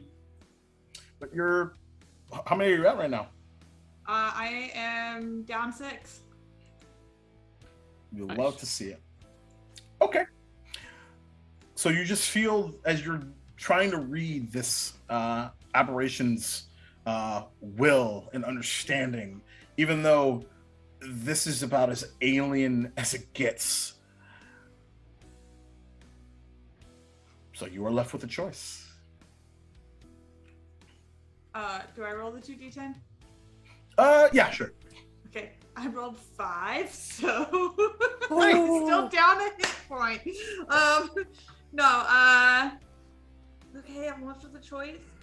I mean, Bartholomew, wants his fucking star, but also, he knows how these things go, so he wants to know what the deal is. What do you want? And he's a shark, but I guess he could probably try to say that back in his mind, because the aboleth is talking in his mind, so that's what he'll try to do. Totally. They'll try to do. There's a bit of a pause, and I've been alive for longer than humanity's even thought about how old this world is. This world was once mine. Long, long time ago. I was worshipped as a god. And now I have this. And you see the outline of the crystal glow. And those of you that are actually, I'll say everybody. Go ahead and make a nature or arcana check. You know, DC 21. My nature used to be better before I lost 5 to my fucking intelligence. The deck does what it does. 30-20 on 30-20? on Arcana. Can we all make one? Sure. Yeah. Okay, what was it? What'd you roll? Well, Bartholomew? 12. Granny Needles. 17. Biol. 25. Whoa! There it is. I rolled an 18. An 18. All right, Which- so Biol. Wait, whoa, no. Which would have been 24 if I hadn't lost in my intelligence, but it comes this down guy. to 21. Oh, unfortunate. Well, is So it Bjorn. 21 No, the the DC was 21. Oh, I thought you said... No, I thought you said 21 plus 18. 3. Anyways, I was just making a Oh. big deal because even though... Anyways, fuck. Never You're mind. adorable. You know that? You're damn adorable. So you made the check. Okay. I love this for you. I do too. So Flip and Biol, you've heard in your travels stories of a creature of this size and age and look. And you know immediately that underneath this aberration is a captive kraken. Oh, Kraken's that powerful?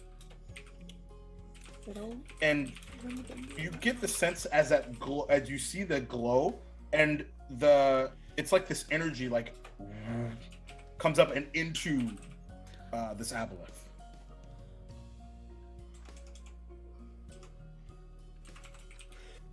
For me to become the Eater of Worlds, it would be a lot easier if I had some champions on my side.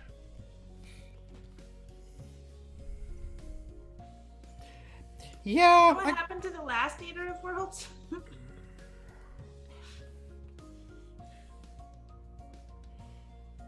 It kind of just motions down into the crystal. Oh shit. The Kraken was the last Eater of Worlds. So I don't know that with a dirty 20, right? Damn it. So Sorry. close. So close. So, what are we doing? The choice is yours. yeah, I gotta decline. You know, mostly because I don't want to. Really? Yeah. Thanks, though. I mean, you know. I am afraid that I'll have to decline as well. I don't think you can give me what I really want, so.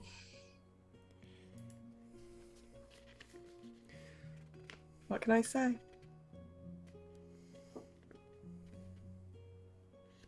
You do seem like you're rather lonely down here, but I have to agree with the people that I came with.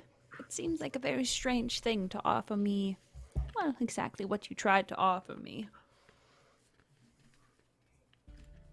Chamber begins to shake. Don't be temperamental. I ask it. Well, then oblivion it is. You didn't even allow us all to answer. That's not very nice. Bartholomew's like, well, I was thinking about it, but geez, if that's how you're gonna react. I literally wanted to know how long I had to be in servitude before I got what I wanted. I'm saying telepathically. Indeed. It was all or one. All or none, I should say. Well, So that is just rude. it's probably rude. Go ahead and roll initiative. Oh boy. Woohoo! Hey, we could have wrecked Duval's world. Now's the time. Now is the time. You know, but you could help those of you out there in the internet. If you want to come blow some stuff up, now is the time. Give us Let's. songs or wild surges or magic Give items. us wild For more surges. cards. Give us more Cards. everything. Give us more Just cards. Bring in, you know, if Yes. you really want to Yes. be. Yes. Floating in the water. Do, like a. Yeah, I was gonna say, if you really want to be mean to us right now, you could summon Matthew, and then we would have to fight a dragon, possibly, and a kraken, I'm and sure a he'll be fine being in the water. No biggie. 25 through 20. I should probably roll initiative. So sorry. All right. Viol? Oh, I did 25 26. or 23. I'm so sorry. 23. All right. Nope, 22. Final answer. Take my- So Take my sorry. It happens. Math is hard. So it's Biol, Grand Needles, 50 through 20? I got 18. No. 18 Yeah, for 15. Flip. And then 15 for Lorva? Yeah. All right. What did 9. Bartholomew get? 9. Yeah. Okay. Awesome. Love to see it. Okay, so yeah, he was not happy about losing out on this situation. So wonderful. Okay, so as that plated knight just goes and gets ready to attack, first things first.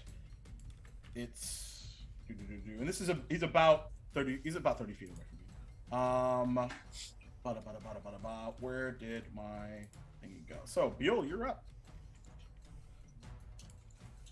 Muted. I was saying, yeah, I figured. Not really many people to beat me out on that, I suppose. Yeah, no doubt. Yeah, no, not too many out there. I am going to use I'm gonna go forward, I guess, to is there like a crowd of people near the Kraken besides us? Nope. It's Okay. just the Aboleth, the Kraken, you all, and everyone else is in the chamber before, and then that plated Sahagan that was in right next to the Aboleth, actually. Cool. Sort of guarding, if you will. Is there a space between the Kraken and the crystal? That's let's say I can get them both if they're 20, like they're 10, like 20 feet apart. They're sort of one entity, like the Kraken and the crystal, one and the same. It's sort of this. As you kind of get close, you've noticed that the Kraken hasn't moved like 1 inch throughout this entire conversation. For whatever reason. Well, I'm going to, I guess, swim over to the Kraken and the crystal. Okay. And I am going to summon my astral arms again. Okay. To force everyone around me to make a dexterity saving throw. Ooh, very cool. All right, I'm so hoping this dude is not too dexterous. Don't know. and as you approach towards the Kraken, you hear a different voice, but one with ancient, old anger. Cool. Free me now. So you said a dex save? Yeah.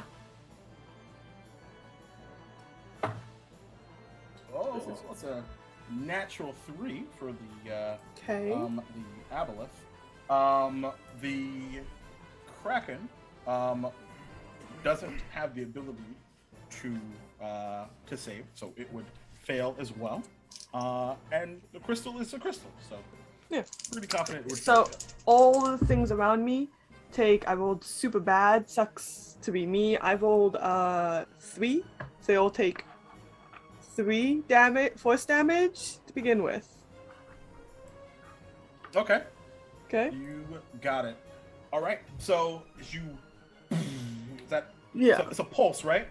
Yeah, it's kind of a pulse of just like, I guess, yeah, astral energy or whatnot. Okay. That kind of just emanates outwards as the arms kind of just appear. All right. And what was the total damage again? Just to make sure I understand. 3. 3. Big 3. Big old 3. All right. Yeah. Cool. Good to know. Is this guy trying to charm or frighten me right now? Currently? Are you referring to the Kraken or the Aboleth? The one that spoke to me. Oh, the Kraken, no, not so far. No? Okay, cool. It just seems to have telepathically conversed at this Cool, point. cool. I am going to, I guess, start making some wax at the crystal then. Biola is going to get, her staff in hand and just, I guess, swim to take these 2 hard hits. I'll do dual wheel. I'll use 2 hands to hold it right now. So I can do a 1d8. Does the crystal automatically fail? Is there a way that I What type of cannot? save? Huh? What type of save is it? No, I'm just trying to attack it. Oh yeah, yeah. You can. It has an AC, so yeah, attack. Okay.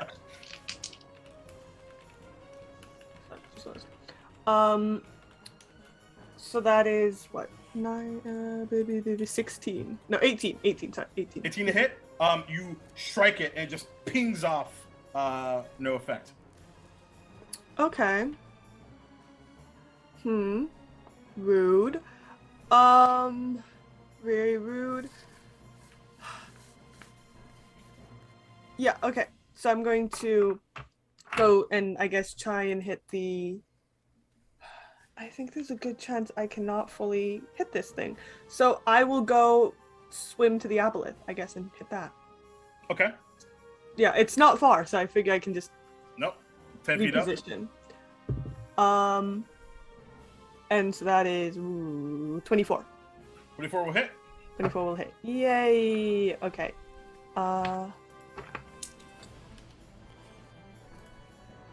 9 plus 5, so 14 to hit. So, yeah, Bjorn will 14 damage. Yeah, 14 damage. Okay. It is also bludgeoning. Okay. Good to know. So yeah, as you, was it your staff, I assume? Yeah, this is with my staff. Okay. Yeah, as you thwack it in the eye. The cat's holding a cat. Okay. Got it. Okay. Beautiful. Okay, so that's your turn. Unless there's anything else. I don't think there's anything else I can do. So, no. Okay. Granny Needles, you're up. Okay. So, as far as like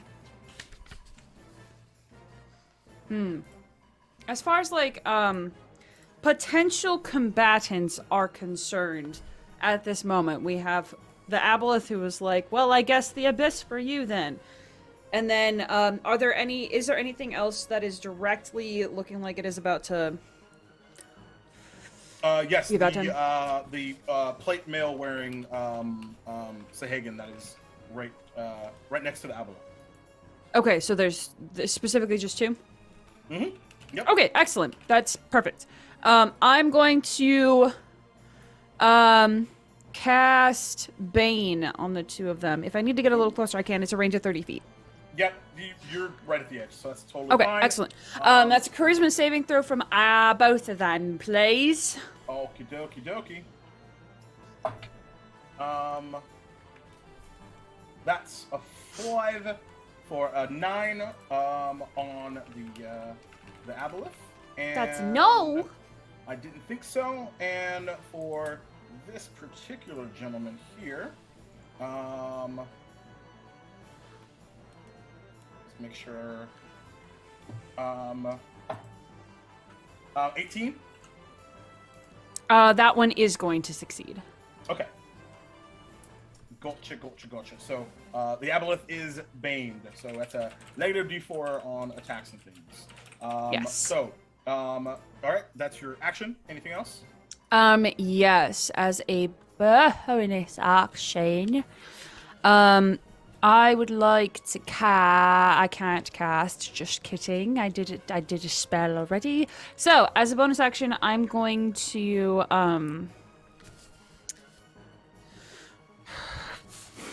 I'll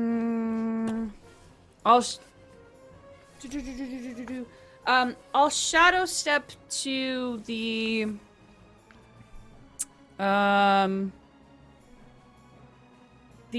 other side of the crystal. So like Buell, Okay. I think, is like attacking it kind of from like the front. I can do 60 feet. Got it. Sounds wonderful. You love to see that. Cool. That is your turn. Flip. Okay. I'm going to... Yeah, that's what I'm going to do. I'm going to cast Hold Monster at the aboleth. Okay. And he is baned. He is baned. Does Like have Daddy the- Dinos. That's attacks and saving throws, right? Yep. So yes, it is. Okay. So, oh, there's my D4. You were hiding, buddy. And what kind of save is it? Oh, that's a great question. It is a wisdom save. Right. That's even with Bane at 21. Okay, that's great. I'm going to point at it, and I'm going to say, you're so uncoordinated, you'd miss on a nat 20. This is mockery. No, cutting words. Oh, so for me to reroll the same. Duh. No, I forgot that it works that way. reduce your roll by 9. Oh, Jesus. So 22, 20, yeah, okay, so 12. Gang. All right. Cool. He is now paralyzed and deeply hurt.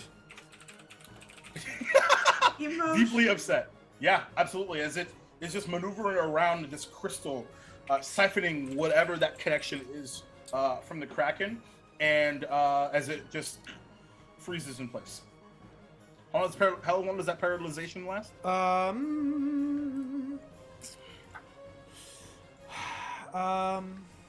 At the end of its turn, it can make a wisdom saving throw on the end. Okay. Yeah. All right, cool. Good to know. All right, anything else? No, I think that's pretty good.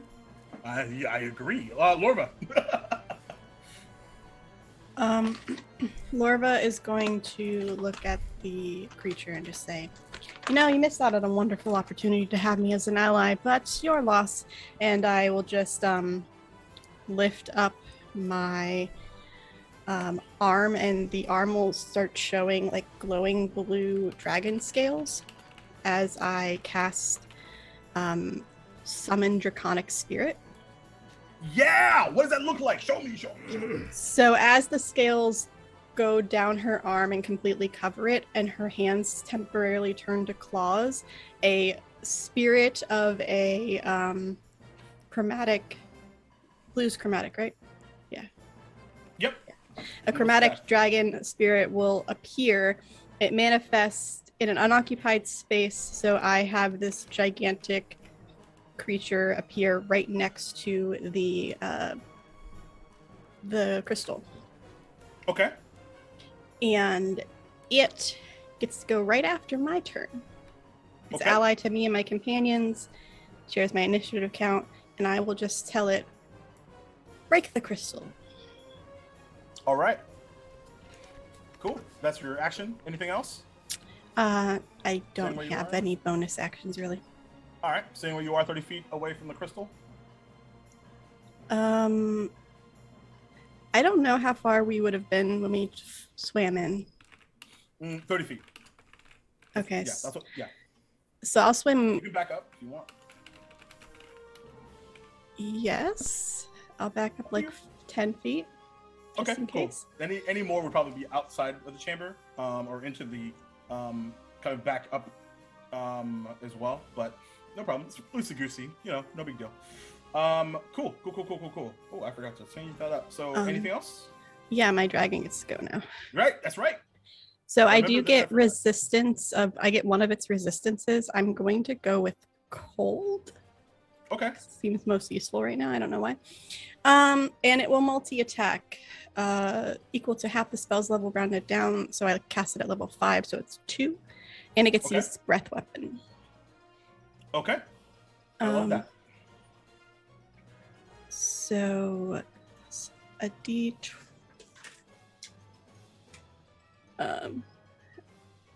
Melee attack, your spell attack modifier. Okay. Sorry, first time I'm ever casting the spell. No worries. That is cocked.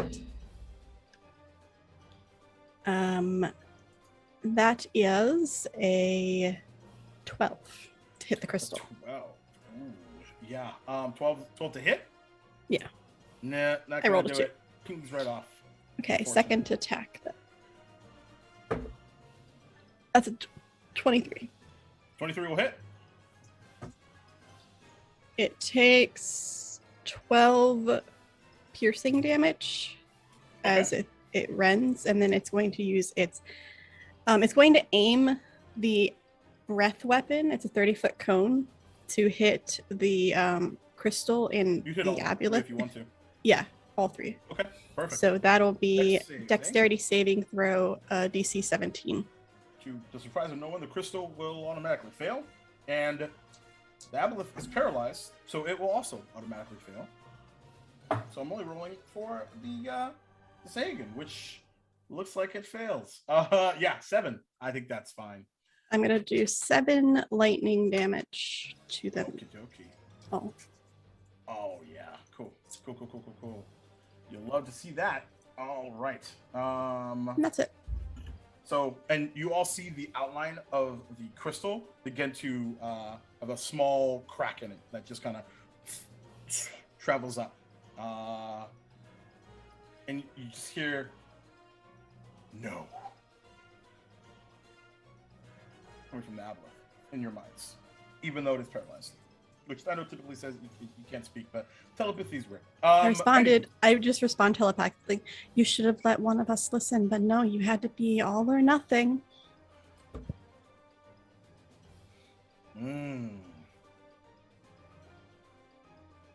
She can't not be snarky. That's fair. It's now the aboleth's turn. It's paralyzed. So at the end of its turn, what kind of save was that again, Flip? Wisdom.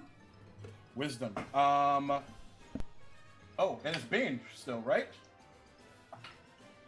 So 18.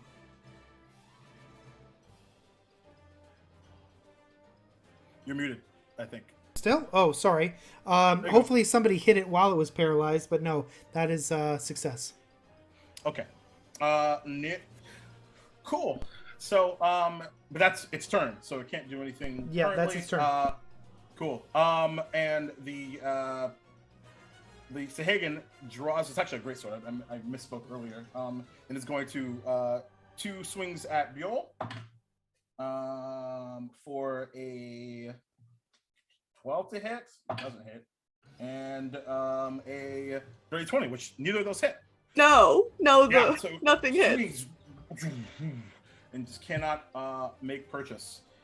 And I was just really putting those swimming lessons to work.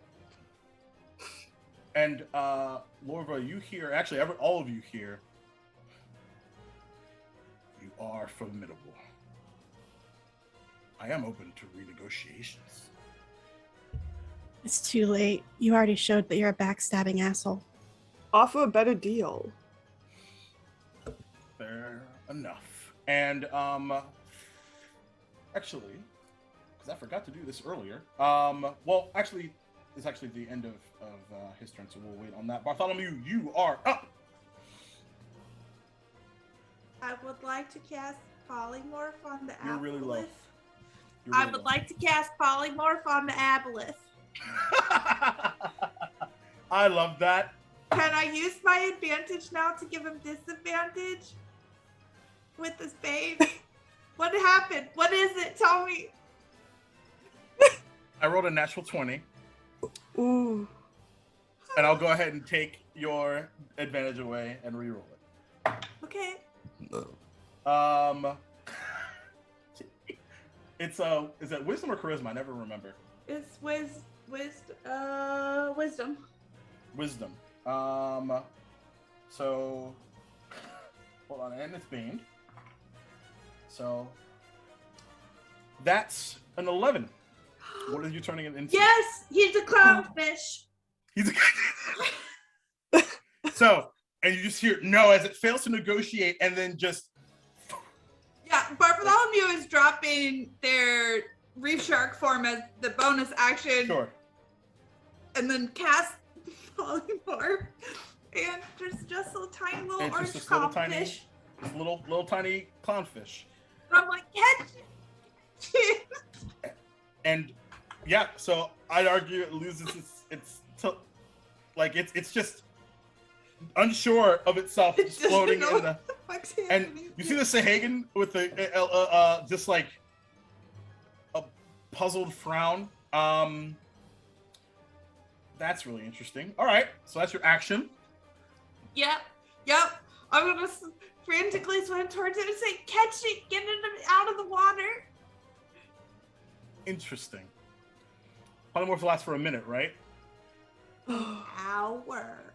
Are you sure? Yeah. With concentration, but it lasts. Mm-hmm. Yeah, that's an hour. So Holy long as shit. it doesn't, Okay. yeah, loot the. I assume a clownfish or a crawfish. I don't know what you quite said, but I assume it has 1 hit Come. point. So if it gets Yeah. slapped and all, it's back. Okay. So Okay. Okay. That's fascinating. Cool.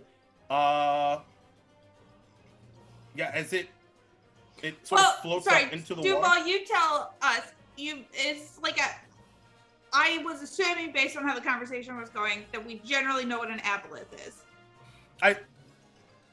You don't, but Okay, I've said we it for the don't. purposes of the thing. Okay. Then in that case, I would not say get it out of the water. I would just say catch it because I know that it is You know a fish? Yes. weekly, and I do not want it to get, Yeah. That's fair. snapped by something else. Snap, All crack, right. and pop. All right. Top of the round, Bill. What's up? I think hearing catch it. Bjorn is going to I guess try and catch it. I have a lot of arms and hands. Yep. You sure Actually, do. no. You know what I'm going to do first? What do you Hearing want to do catch first? it. I want to first use a bonus action to. I don't know if this would work, but I want to try and see if I could use it. I want to cast Hunter's Mark onto it. Yeah. Yeah, that would work. And then I want to try and catch it because traditionally Hunter's Mark technically gives you the advantage on any wisdom, perception, or wisdom survival check you make to find it, but I figure it maybe helps me catch it. I don't know. But we'll You'll see at least what be able to like follow it if it gets away. Exhibit I can at Yeah. least follow this thing now. Yep. And then So that's your I bonus want action, to use- and you try to catch it. yeah, So my make bonus a, action try to catch it. Traditionally, fully, I guess using the arms is a bonus action, but I guess I can just have them. Can I just try and catch it with arms because my other hands are currently on a staff? Yeah, that's fine. Go ahead and make a strength check. Okay. Actually, I can roll that with. I think I can roll that with. Because it says on mine and it says when you use your wisdom modifier in place of your strength modifier when making strength checks and strength saving throws.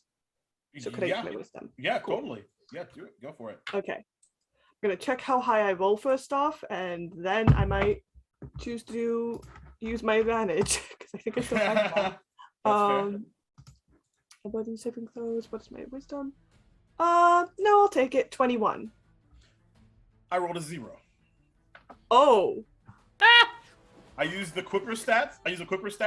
Quippers Yeah. have a -4 strength. I rolled a 4. 0. Ooh.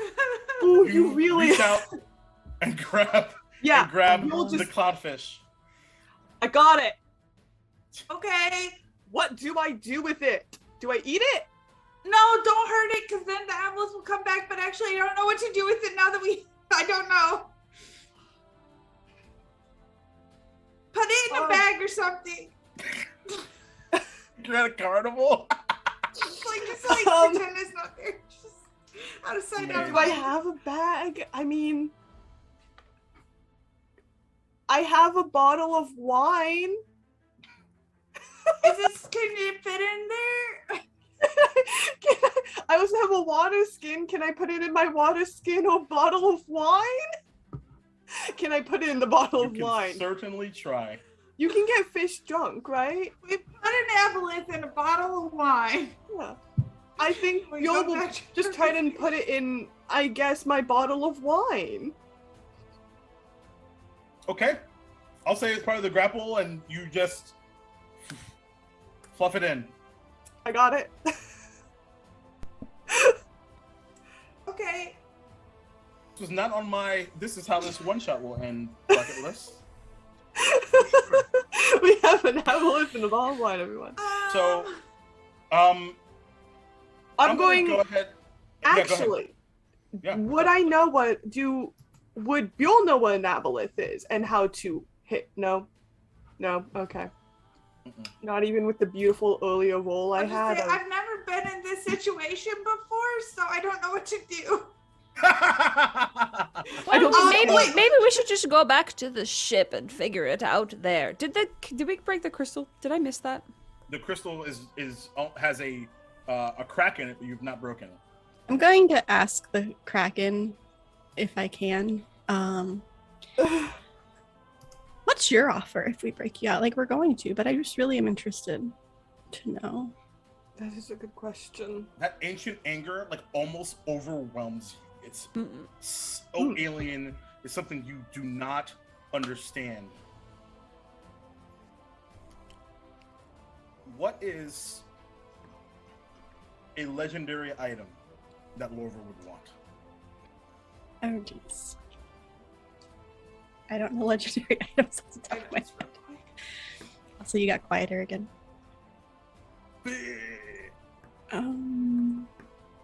Legendary items.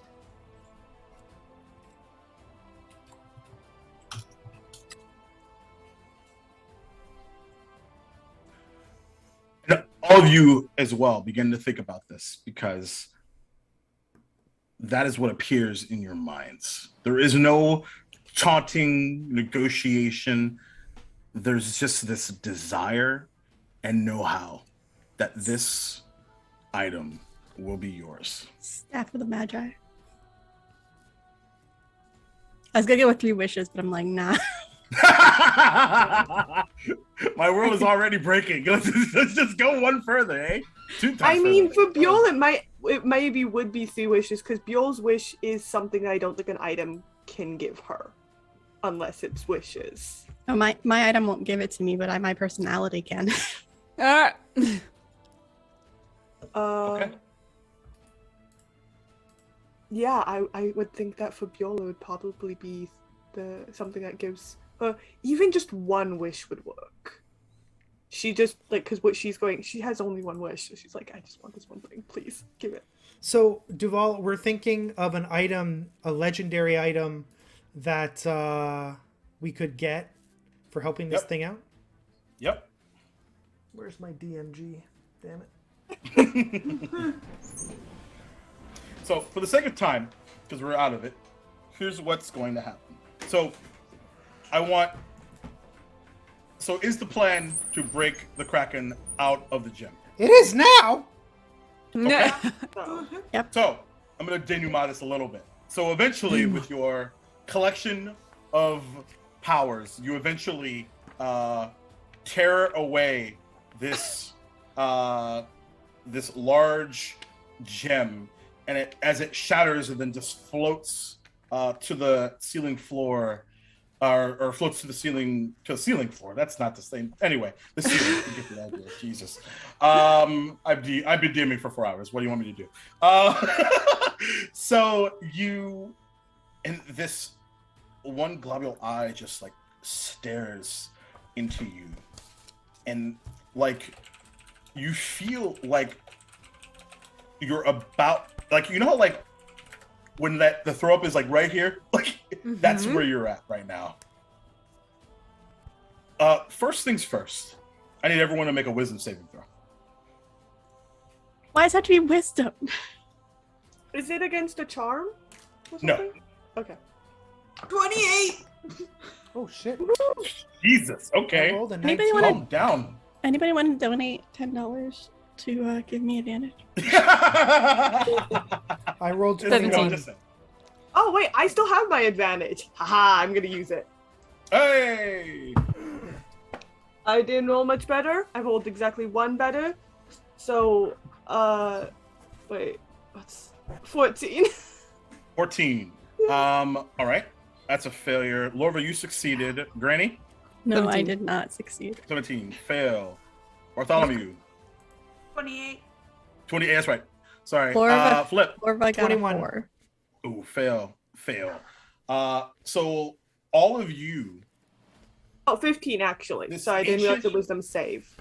this ancient anger terrifies you, and you are frightened of it. I instinctually want to pop my little bubble again for anyone within 10 feet of me. It breaks fear. Holy shit! Okay, so Because I get that back at a short rest, and I'm glad that we took one. yeah, you did, because you all I- feel the need to get the hell out of here. Screw whatever this thing is offering, and then Granny just Buell, I think, at the same time uses stillness of the mind to just end fight. also that, and you just feel like your blood pressure just like comes back to normal, and then there is a pause, and you hear this loud thoom as the maw of this kraken opens, and every single one of those items, whatever it is, just is exploded out into the chamber. So Flip is going to walk forward, and he's going to pick up a little deck of cards.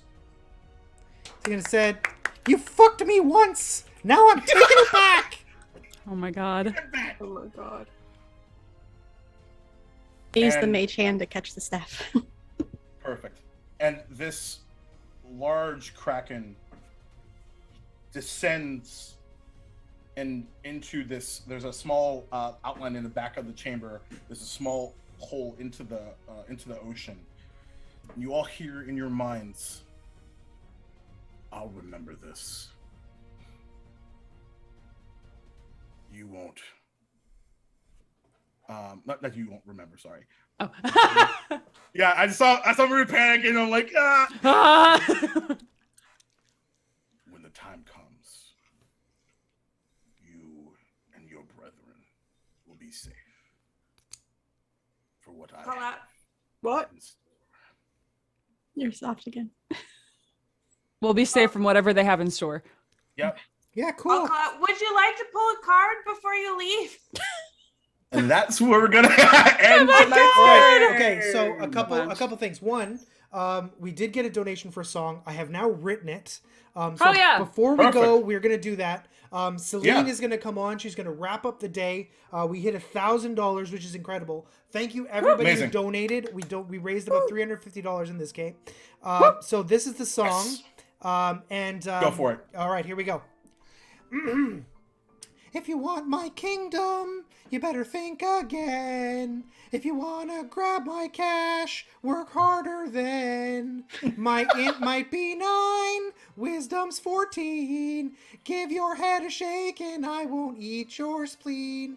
I'll tell you what I want, what I really, really want. So tell me what you want, what I really, really want. I'll tell you what I want, what I really, really want. I really want to be a prince again. If you want to be my princess, gotta make it worthwhile. Cause I got lots of cash, I need more than that. If you want to be my princess, show me you're a nice gal. Harder than it looks, but that's the way it is. Well, what you think about that? Now you know what I need. Say you're truly for real, yeah, the real deal. I won't be hasty, I'll just say hello. And if you really suck, then I'll just say goodbye. Well done, Gary. Well done. I just wrote that in the last 5 minutes while we were fighting an aboleth. Thank you, Celine, for that donation. Well done. Really appreciate it. So a bunch of our players have to drop out. That's totally cool. We're going to take a 30-second break to get resituated. Don't go anywhere. We're going to grab Celine, and it's going to be great. Everybody can do their sign-offs now. Duval, back to you. Yeah, cool, man. No worries. And I will say, as so this is I've run this this one shot one at a time, and it ended with everyone becoming a thrall of the aboleth. Everyone like took the deal. So it was interesting to see. But this time with the Kraken being free, it's probably a worse ending. So yay for that. According to some. Thanks, everyone. So yeah, ultimately, thanks everybody.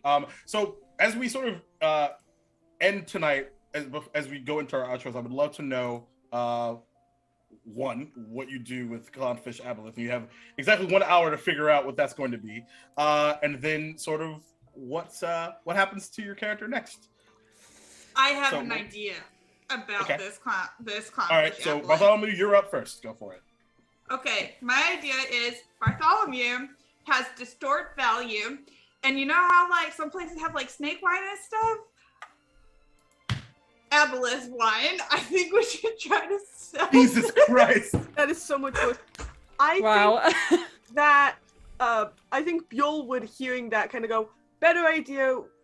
We get somebody to go on, you know, Frank up high. We poke, we deal 1 hit point, and then we just drop the aboleth from, I don't know, 500 feet in the air. Hopefully that does enough damage. The old cow version. Yeah. Okay. Yeah, we fair. just deal all the fall because damage. they bought possible. it.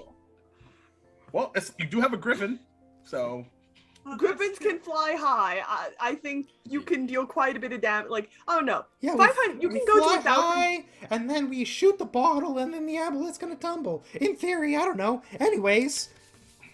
In theory, that would deal a lot. 219 hit points. You could fly to like 1,000 feet and just drop it. That would probably kill the aboleth. No, well, you have to break the bottle first, because otherwise, when it hits the ground, it loses its 1 HP. Oh no, that's what I'm saying. You throw the bottle, you like shoot. But all that damage goes to the aboleth. Yeah. You all speak in such funny words. Anyway, Red, tell the people where to find you and what you're up to. I'm Red. I'm a writer and mostly just a DM. But sometimes I play games too, like this one, which is fantastic. You can find me on Twitter at @ArcadeJusticeWrites. Sometimes I don't tweet very often, I'll be honest. And also over on Dimples and Dice's channel, I am playing tomorrow in our Wild Beyond the Witchlight campaign, Wayward Revelry, causing shenanigan fuckery over there.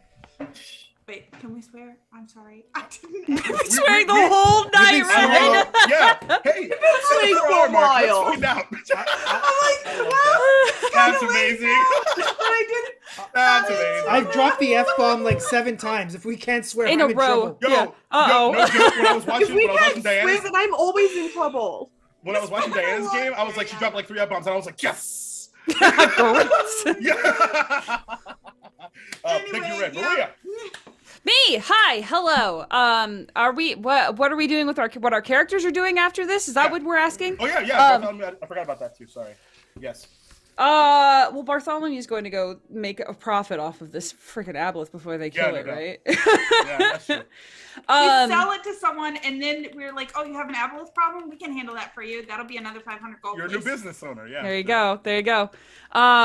Granny Needles, I think, is going to I think hasn't been adventuring for a hot second and kind of gets a little bit of a taste of it again and thinks, now's a good time to try to maybe they keep thinking about that, that promise that the aboleth gave them, and they're like, maybe I should go start looking in on that. So they're gonna go a bit of traveling, see if they can find other like-minded and individuals who have quick fingers and stealthy moves, and see if they can finally get that one last score before they retire for good or die.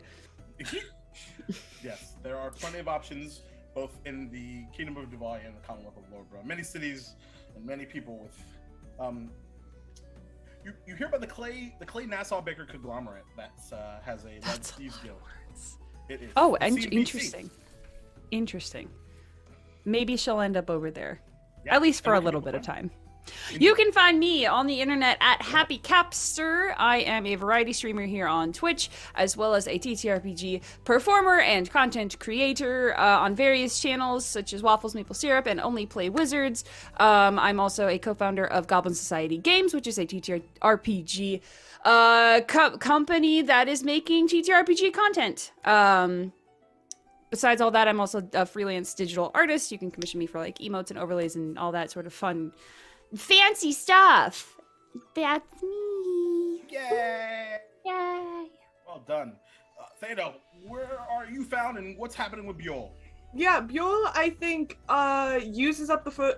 Actually, I don't think Bjorn uses up the first wish quickly. I think Bjorn sits down, tries to write out a wish that's not going to screw her over, and then makes the wish. Which is, I want my magic back, and I don't want it to be, like, I don't want people to have the ability to take it away anymore. Just the gist of it. Least amount of loopholes possible. But hello, I was Theta. You can find me at Bing Sujong on the internet. I used to be at One Shitty Bud, then I changed. I play TTRPGs, occasionally write them. I complain about homework a lot, or my work a lot, because so much of my life is math, and I think everyone else should be unfortunate enough to hear about the complaints that I think math has. Fair enough. Because everyone else is like, I don't do any math anymore. I'm like, I only do math, so now I'm just going to bring this energy with me. I love that. That's amazing. Thanks. All right, Nikki, what's happening? So Lorva is going back to that ship and flirting with that captain and making something happen. Hopefully, like, I don't know, maybe she'll settle down, maybe not, who knows. It's got to be an open relationship, I think, a polyamorous relationship. There'll be a polycule on this ship one day. It'll be fine, it'll be lovely. Yeah.